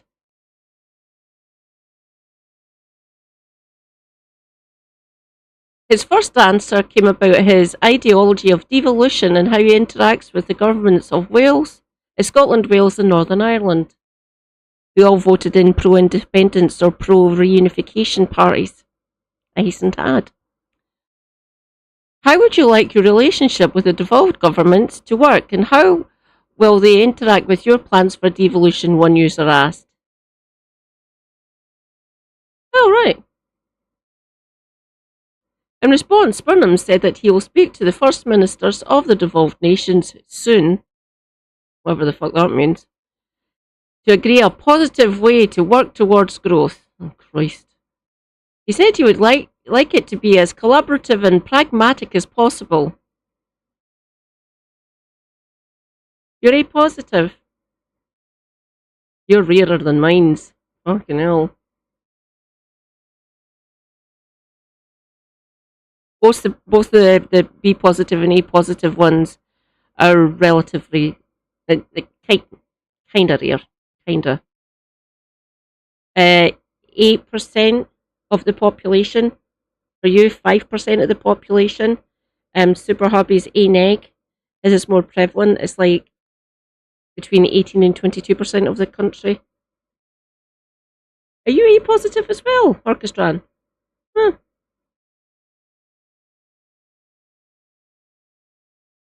He said, I would like it to be as collaborative and pragmatic as possible. I want the same offer to power up places to be available in all parts of the UK. Okay. I will speak soon to First Ministers of Scotland, Wales and Northern Ireland to agree a positive way of working to this end. No follow-up comments were left when several users asked for more detail. Fun. His most substantial commitment was to rule out a general election, simply saying, no, as I said in my speech on Monday, I'm going to work to the 2024 manifesto. The one that isn't fucking working. He also gave one-word answer, yes, to one user asking if he would negotiate return agreements with countries like Afghanistan for refugees who have had their asylum claims rejected. This is despite the Taliban, who are now in control of Afghanistan, being subject to international sanctions and committing numerous human rights violations. During the thread, Conservative leader Kemi Badenoch, who also appeared criticising Burnham for taking softball questions online. Said, hi Andy, Kemi here. Whilst you're answering softball questions on Reddit, I've been in Yorkshire answering questions from the press. You're going to be Prime Minister soon, so it's time to start acting like one. Come out from hiding, face a proper press conference and submit yourself to scrutiny and some tough questions. Are you up for it?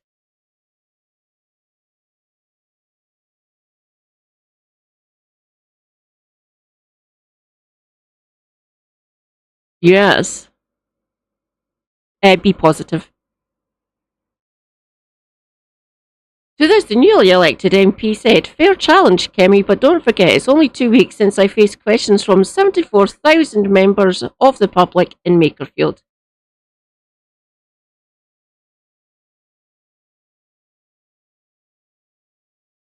It is the most prevalent Davinia, oddly enough. Like the vast majority of the population are Oneg.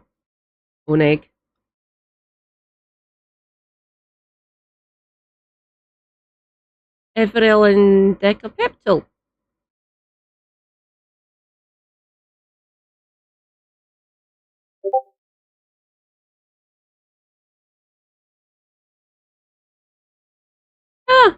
I'm on Everil. It is currently on my right arm. I did used to be on the pill form, which caused blood clots. Fun times. So I'm back on the patch form. Easier. Definitely easier. He also signalled support for closer ties with the EU, but did not expand on this beyond saying, I will build on the good work the government has already done in this area. His final 3 answers saw him say, place first, not party first. To how he will unite a more divided country, sandwiched between his top 4 movies, Goodfellas, The Big Short, Brastoff and Pride. And favourite band, Doves. That's not bad, actually. He also asked if he has any plans to support historic rugby league clubs in the UK, to which he said he'll be a staunch advocate for the sport. 3 milligrams split over 24 hours. That seems a lot easier than the patch, admittedly. But they said it was easy. I'd be waiting to get the gynocaine.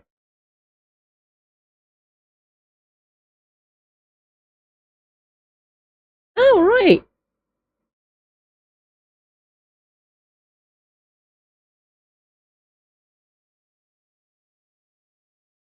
How good that was, Andy. Thank you.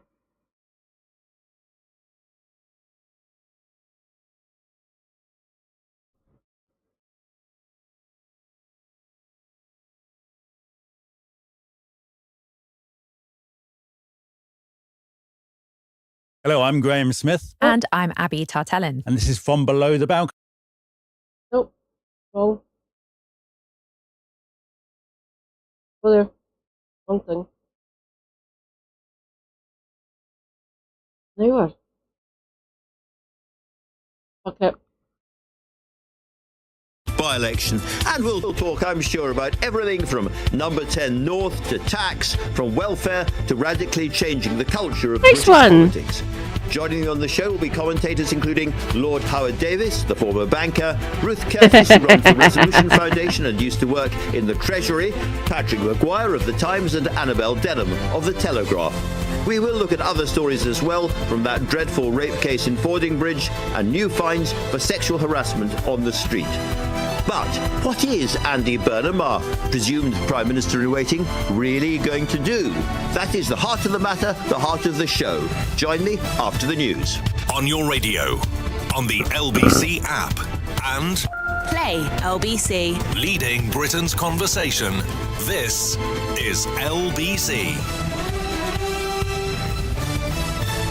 From Global's newsroom at 6 o'clock, 2 teenage boys who were initially spared jail for the rape of 2 young girls have now been detained for 4 years each. The Court of Appeal has ruled their original sentences were unduly lenient. Lady Chief Justice Baroness Carr has explained why. Each incident involving rape by more than one offender was extremely serious. But the fact that they repeated their behaviour after the first incident and did it again to a different person in the second incident is the crucial feature of these cases.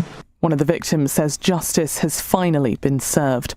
Sir Keir Starmer has made a state apology to the victims of forced adoption in England and Wales. Tens of thousands of babies were taken from unmarried mothers between 1949 and 1976. A cast member from Married at First Sight UK has reportedly been arrested on suspicion of rape. In May, 3 women came forward with allegations. All 3 men denied the claims. And pubs across England and Wales will be allowed to stay open until 5 a.m. on Monday for England's World Cup match. They play Mexico in the round of 16 from 1 a.m. UK time. In the city, the FTSE 100 has closed up 174 points at 10,652. The pound buys $1.33 and €1 16. LBC weather tonight, a stray shower in West Scotland, otherwise dry for most with clear spells developing, a low of 7 degrees. From Global's newsroom for LBC, I'm Amelia Cox. This is LBC from Global, leading Britain's conversation. It's 6 p.m. Now, Tonight with Andrew Marr. Good evening. For days now, the essence of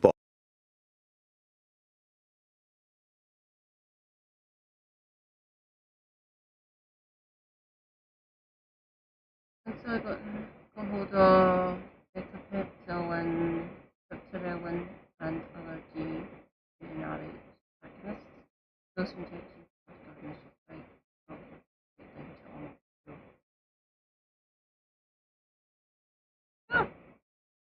okay. I will be back momentarily. I'm feeling a bit fetish. Give me about 3 or 4 minutes.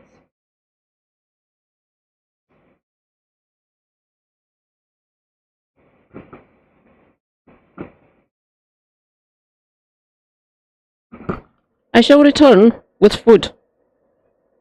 3 or 4 minutes.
Good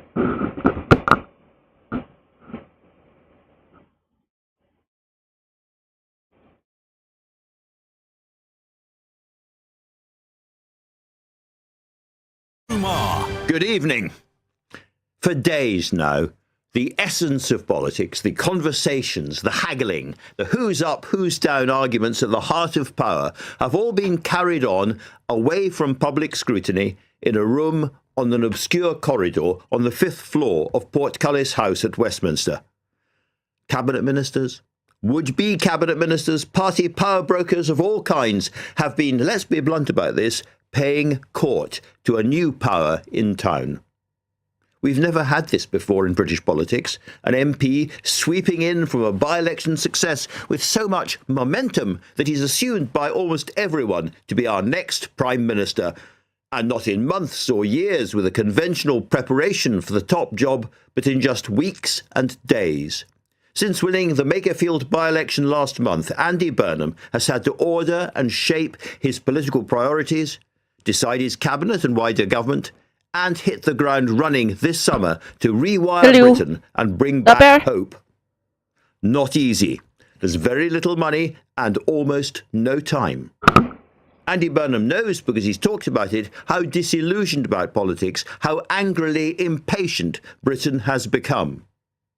And he knows by now, if he didn't know before, the daunting economic challenges immediately ahead of him. He comes across as a pretty relaxed man, with, of course, a strong sense of place and strong values based around the Catholic Church and the Labour Party. He seems to know these days, it wasn't always so, who he is. But the last fortnight must have been like living inside a pressure cooker. Scores of questions about his intentions have bubbled up, unanswered, because, apart from social media films, the man himself has kept pretty quiet, hidden behind that office door, listening to the wise and to the desperate and making his plans. Tonight, later in the show, and unless a really bad pothole opens up in Westminster or Godzilla slithers out of the Thames, Andy Burnham will be joining me for his first interview since that extraordinarily important by-election. This is a news magazine show, so I will be bringing you other important stories before that. But meanwhile, I want to start by considering a bit more widely the quiet revolution planned for us by Andy Burnham. First in the studio, the former Deputy Governor of the Bank of England and proud Mancunian who's been commenting shrewdly on the British economy for much of my professional life, Sir Howard Davies. Howard, it's great to have you with us. Can I just start off by saying I was mentioning earlier on the daunting economic prospects. Everybody says that he's coming in at just the worst possible time, but is that the full picture?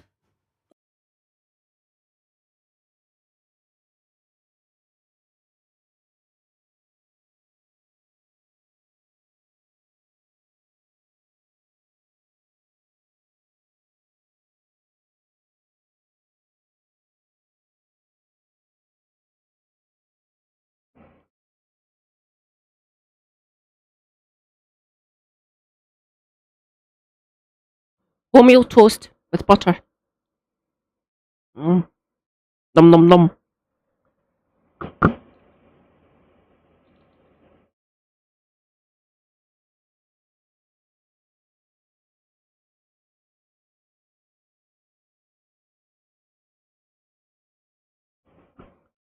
Easiest thing to cook for me. I don't have noodles. Real fortnight. It has been a whirlwind, but I'm still in a contest, so no assumptions. No assumptions. I'm going to treat you as the Prime Minister in waiting, however, because I think that's how you have to treat yourself, and everybody has to assume that's what's going to happen. Can I ask you a bit about that very, very interesting speech you made at Makerfield in Manchester after the by-election? You talked about a culture of doing things differently at Westminster and reaching out to other parties. Can I ask, does that mean, for instance, on something like the grooming gangs, where you're using fairly similar language to the Conservative leader, Kemi Badenoch, that you could actually bring her in and say, look, actually, in the end, we all agree about this scandal, let's work together? I think that's what the public want. They don't enjoy the point scoring at all. I often have people say to me, I just scream at the radio, tell us what you would do. And I kind of feel politicians have to answer that call from the public.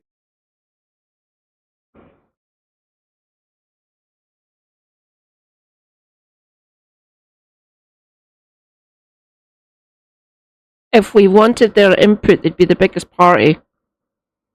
Just saying. I know they're the loyal opposition, whatever bollocks that means. But if the country wanted the Tories to stay in charge, the country would have voted for them and not absolutely trashed them. Oi.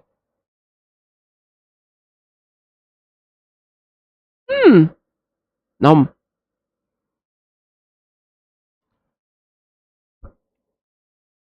Say what we'll do, but then also work to find common ground with other parties where we can. I've been really excited, so Andrew, work by with the Conservatives or the Liberal Democrats or whoever with the Tories? on the grooming gangs thing. For instance, I've done that very thing in Greater Manchester because I brought forward a review into grooming gangs when I was first elected as mayor in 2017, and I had to work with the Conservative leader of Bolton and the Lib Dem leader of Stockport. So that's been the politics that I've been doing, and Britain does need something different. We've had a decade where politics really has not been working for people at all. We can't do more of the same. And this is what I was saying in the speech this week. The time has come for a circuit breaker to try something different. And I've been really excited by the reaction I've had to the speech this week. People have been coming up to me saying, OK, I like what you're saying. I like the idea of more power out of Westminster into places around the country, particularly those that have been forgotten. And yeah, I think the country is ready for a change. Let me give you another example. Every single week I trot off to Prime Minister's questions and I sit there all optimistic and it's, but you said this and you did that 14 years ago and but what about this and what about that? Nobody answers any questions. There is no kind of genuine conversation going on. Are you going to end that? Well, I'm going to stick to what I'm saying, and people will have to judge me if I am in that position where I am. Give us something to work with then, Burnham. Thanks. Don't get me wrong, there was ideas in that speech that I liked, that a lot of us liked. We need substance now, thanks. Especially us up here in Scotland. Thank you. You going to devolve more powers up to us? That'd be nice. Energy, please. Thank you. And the legislation so we could hold our own referendum. Thank you. Those are the two main ones, essentially. Ideally, I'd want control of immigration. Ain't going to happen. We will never get foreign, and we will never get defence, obviously.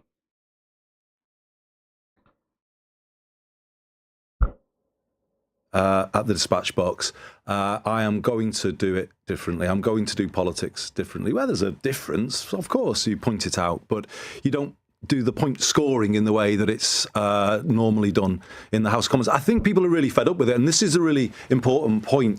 You can't go around pointing fingers when you haven't been good enough yourselves. And I would say that all politicians haven't been good enough, you actually. You said you yourself. Yeah, I would accept it. Yeah. My generation of politicians, I think, has failed in many ways in that the country isn't where it should be right now. The country needs lifting up. And at some point, someone has to step forward and say, you know what, this does mean practicing a different way of working. And nationalise water. Shouldn't be in private hands. That is daft. Thank you.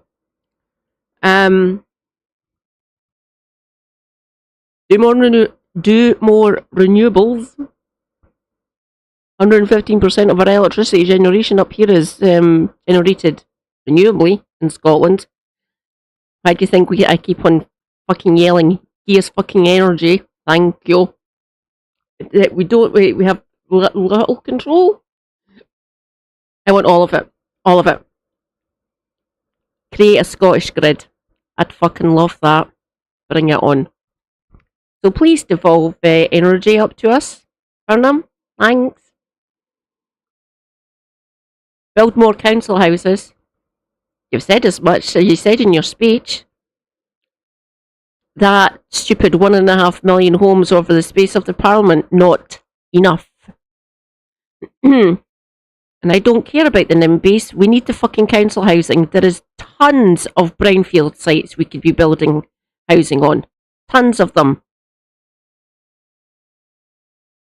Just an idea. Better road and rail network, that might be beneficial. And please, for the love of God, get rid of Steve Reed.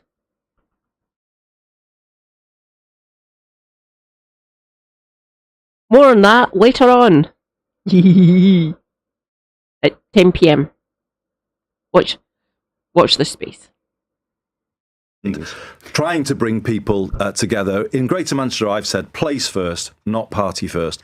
Problem solving, not point scoring. Long term, not short term. And I think those are 3 good principles to underpin British politics at a national level going forward.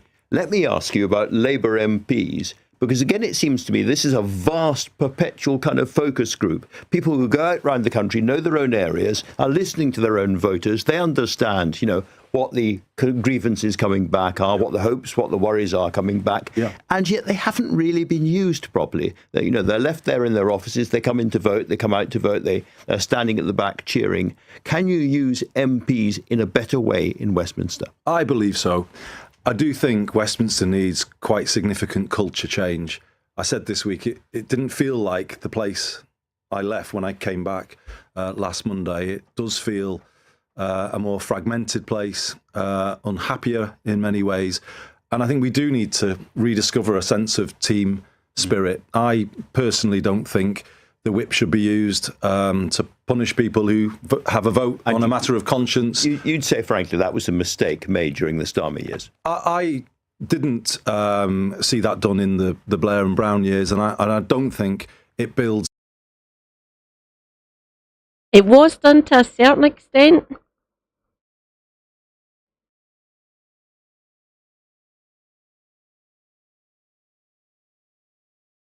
I usually brush my teeth between 3 and 4 anyway. And I'll be finishing up after this anyway, because I've been going for over 2 hours now. So I've reached my 2 hours. I try to go for 3, it depends on how I'm feeling. My right knee is still giving me issues. I'll be able to get through this, then I'll rage this out. Sorry, YouTube comrades. I'm not there yet. I need 1,000 people. It's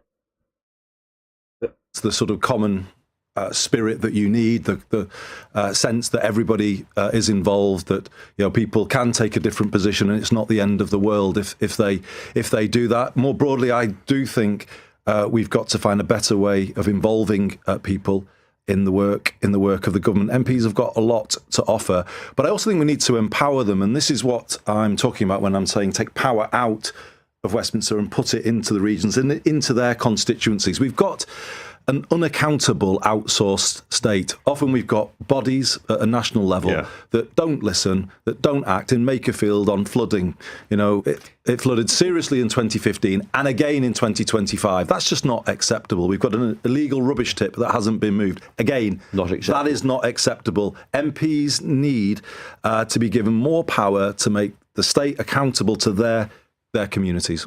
You also said in the passage in your speech talking about changing the culture, I will bring an inclusive team in at the very highest level. Yep. That sounds to me like I'm not going to ask you for the cabinet names. You're very welcome to give them to me if you want, but I'm not going to ask that.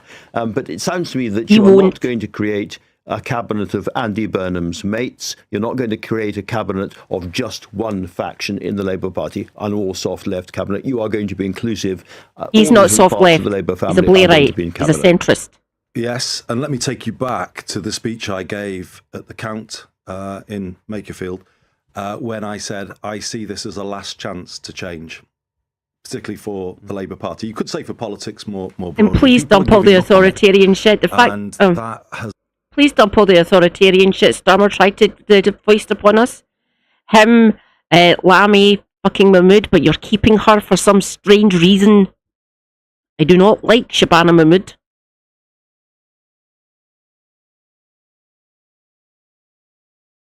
Oh God, yeah, he'll have people who he'll be thinking he's probably already got some of already thought of some of the people.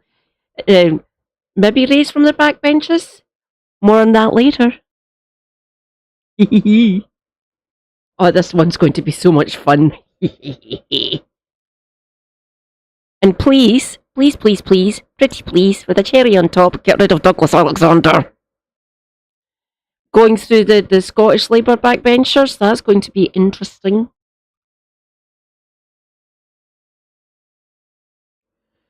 I don't know who Alexander's deputy is. I'll need to go in his Scottish office and find out who's actually in the Scottish office, because he might get booted, and someone else who's in the Scottish office might get raised to cabinet, or they're a junior minister. They're already in cabinet essentially, but they're basically working a department. I will go and check. But going through the Scottish Labour backbenches, that's going to be fun for me. I'll probably rant and rave about it. I'll be doing that later today, by the way. I will find out if there's anyone decent, which is doubtful. More to come. It's got to be addressed with a really new way of thinking about things, a freshness in what we do. Make no mistake, what I am putting forward here is a very different approach. When it comes to the political direction, that is not up for negotiation. Let me just be clear with your listeners, Andrew, what that is. It is an end to trickle-down economics, which did not trickle down very much at all to places like Makerfield. It's an end to... But you've already said that you're sticking to the fiscal rules.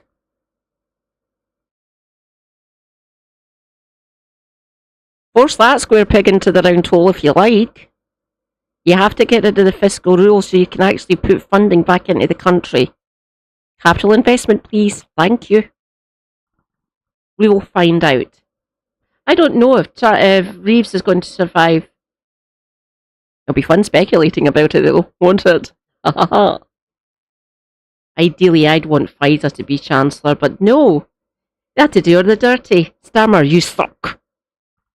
We could have had one of the best economic minds in that fucking place, but no, we've still got ideas.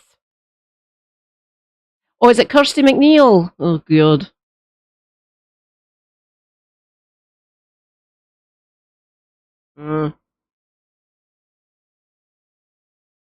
Thank you, Davinia.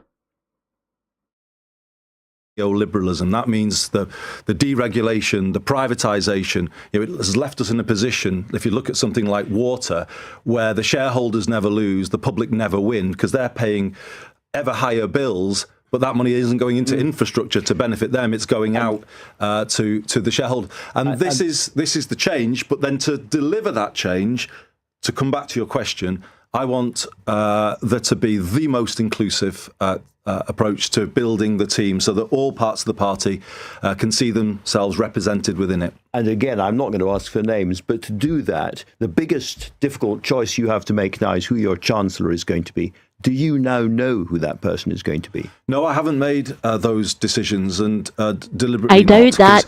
Can you give us some sense of when we'll know? I think it's been a little frustrating for me in the last sort of 10 days, 2 weeks, because kind of Westminster goes into its normal mode and it wants to endlessly speculate about personalities before policy and before direction. And I very deliberately have said, no, I'm going to set out a new direction for the country. And I did that on Monday. I was pleased with how it's been received.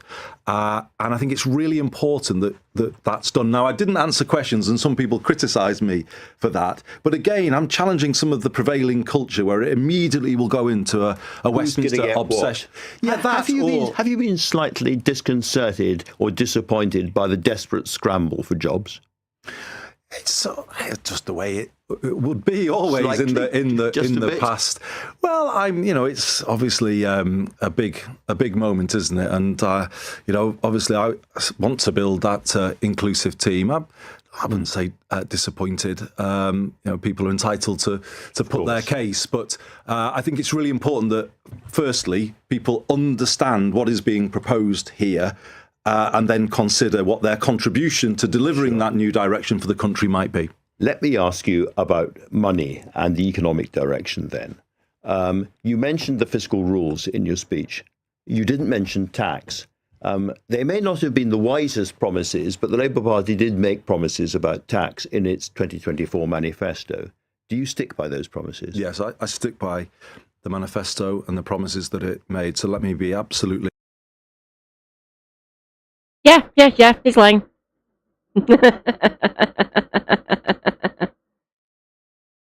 Oh, I can't wait for my live stream at 10 p.m. It's going to be so much fun. I will try not to rant and rave too much. I will be coherent and lay out my theory with my yet to be surprise guest. Watch this space.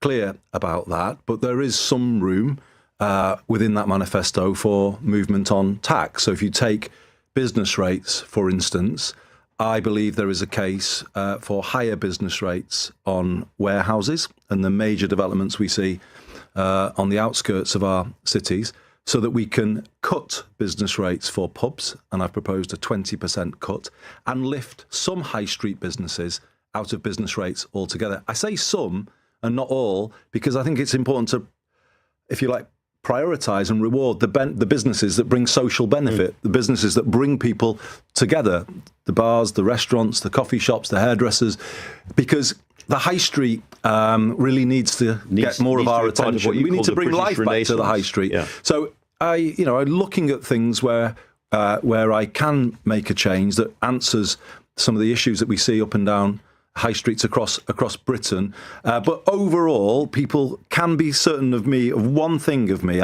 Read some of the... Going after warehousing. Is that code for Amazon? Technically, they're called fulfillment centres. But yes, that's intriguing. But yes, I think he is still lying, oddly enough. Don't get me wrong, some high streets are crying out for fund better tax proposal, better business. They're councils. The business rates are set by councils, Andy. So you're going to give more money to the councils to actually lift those businesses either completely out of business rates, which go on the value of the property.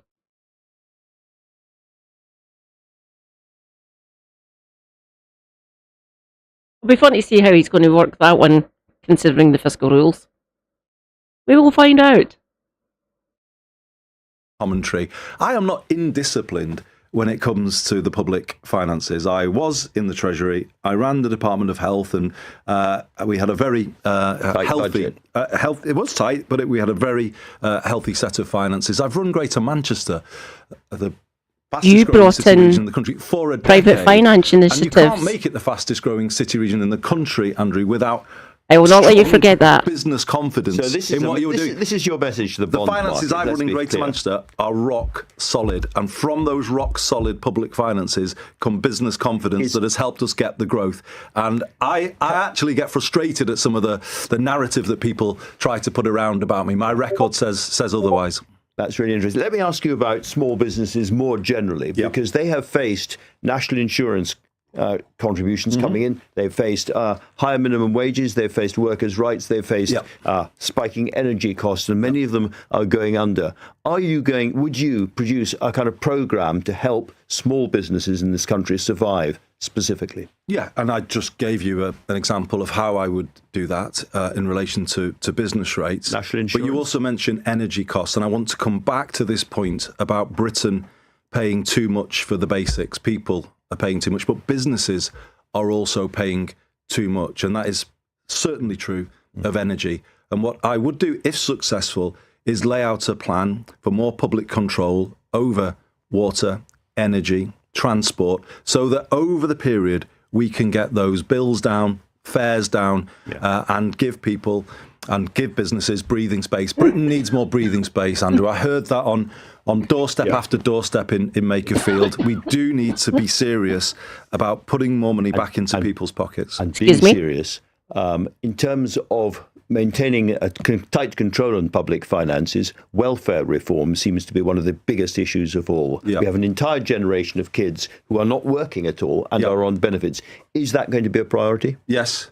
But it's going to be, again, something that I will do in a different way to the usual way that it's done down here in Westminster. You often will get an approach, calls in newspapers for people to be tough on benefits and crude. Can you persuade Labour MPs to follow you on this? I hope so. So let me explain what I'm proposing.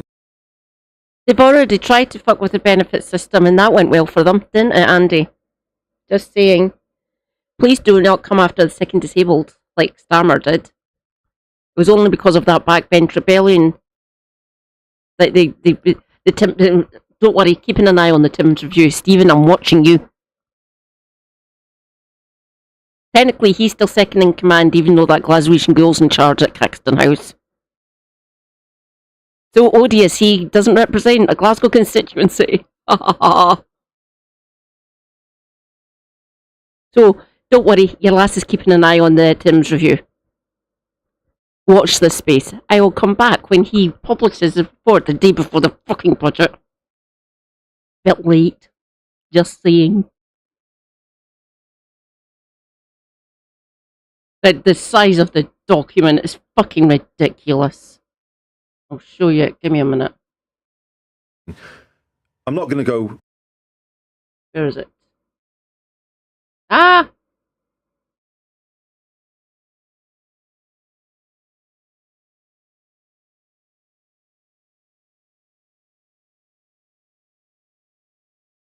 Boom.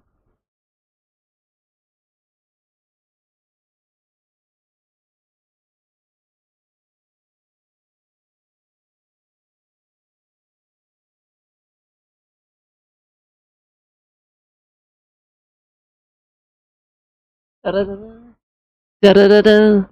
at the state of this. Look how fucking big it is. Yes, this place was useful.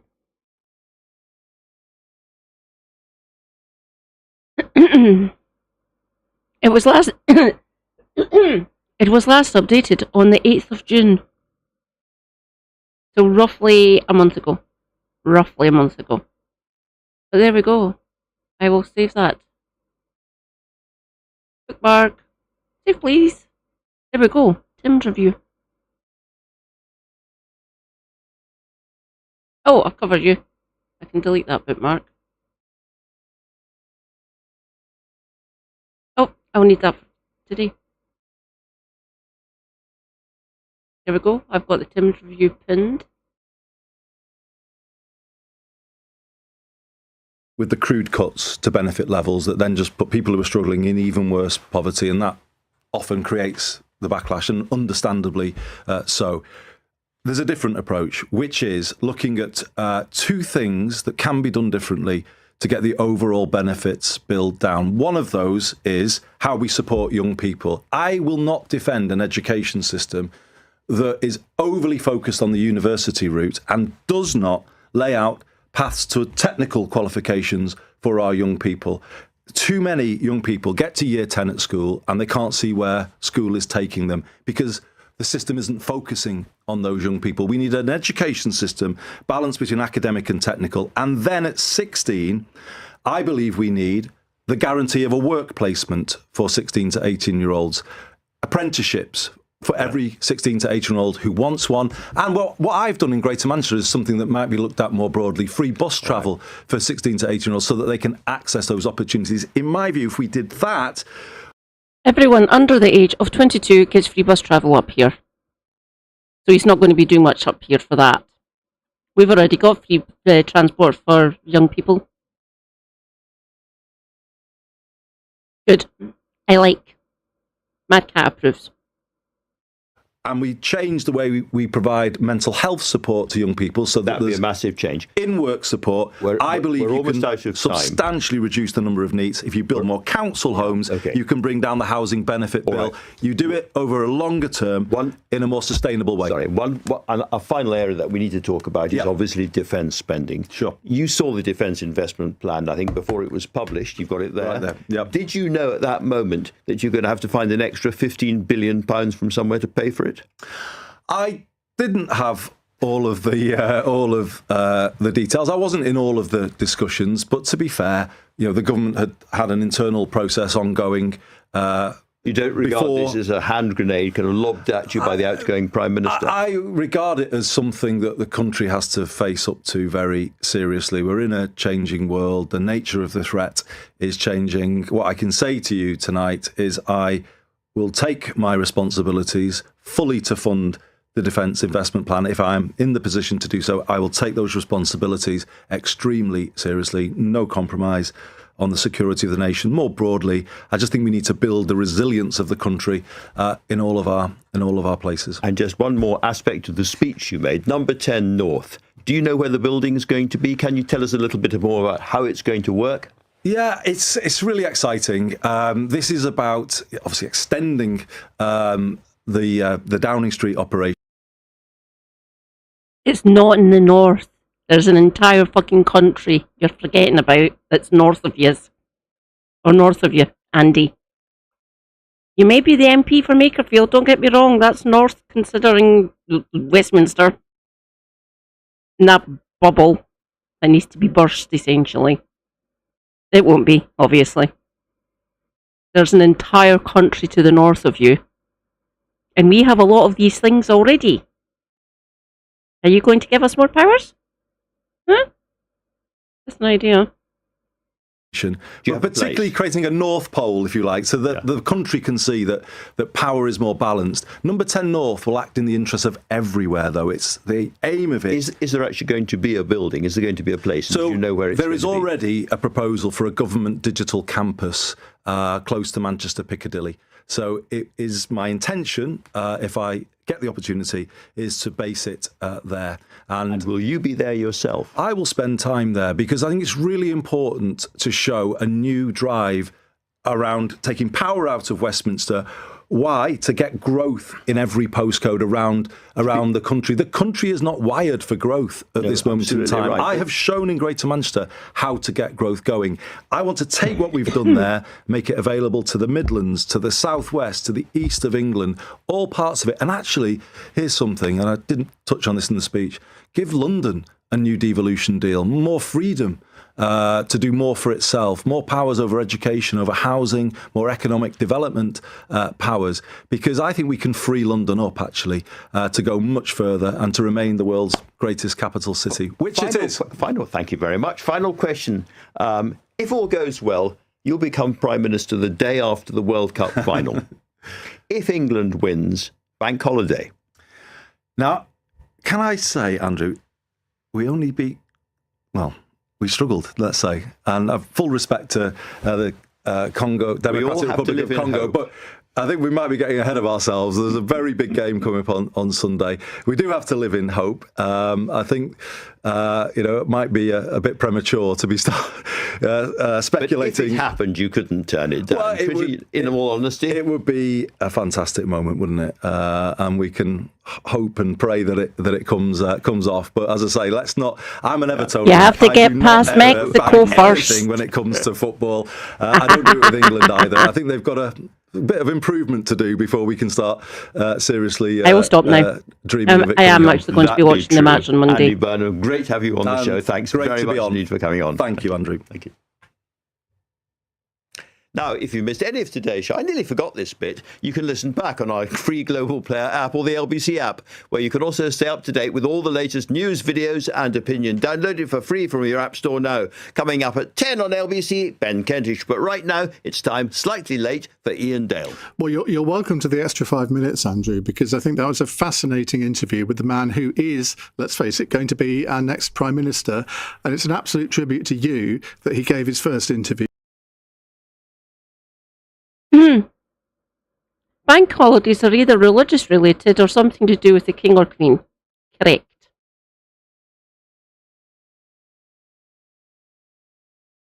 So you've got May Day, which is Workers' Day, essentially. A bank holiday for the workers.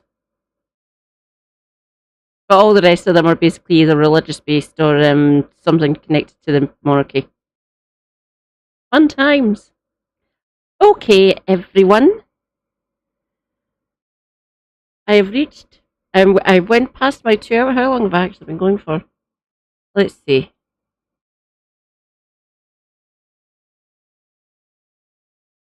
Oh, I'm damn close to my 3 hours. I'm doing well tonight. Other than my knee still being not as bad as it usually is. Electric toothbrush, my dear. Electric toothbrush. Or floss. Careful though if you have a tendency for bleeding gums like I do. And it's worse now that I'm on blood thinners. Fucking amazing.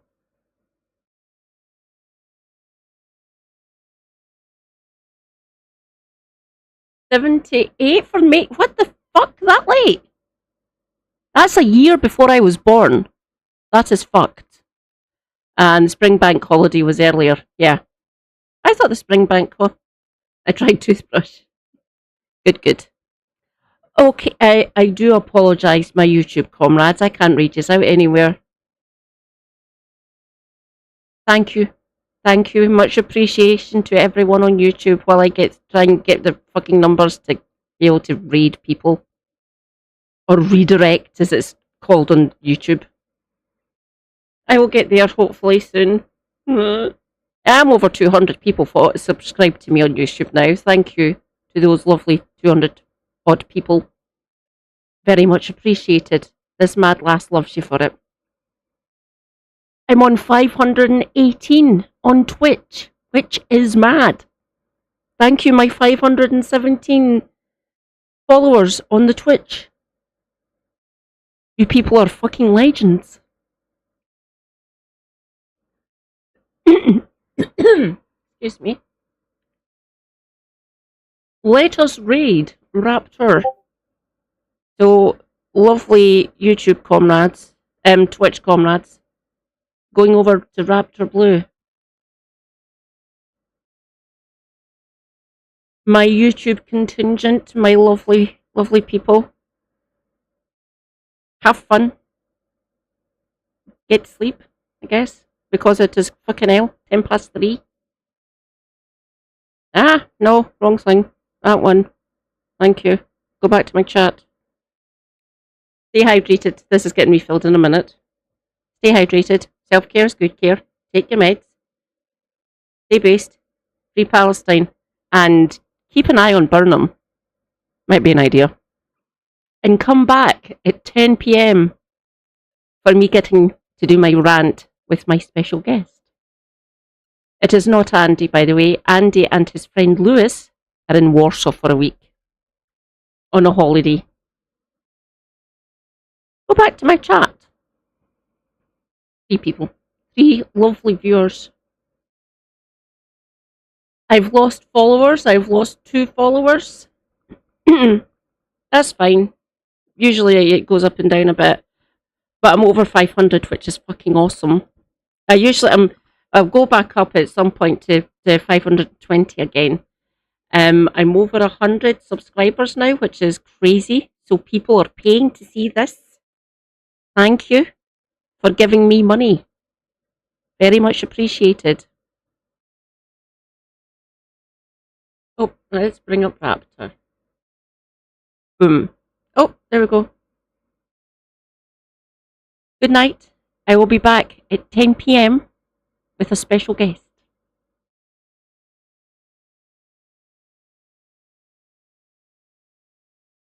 Ah!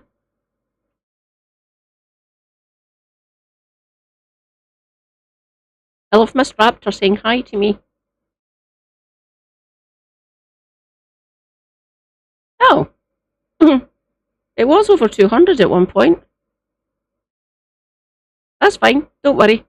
So here's our first acknowledgement to a white man who has and is making America great again. And fortunately, this happened to be our 250-year celebration.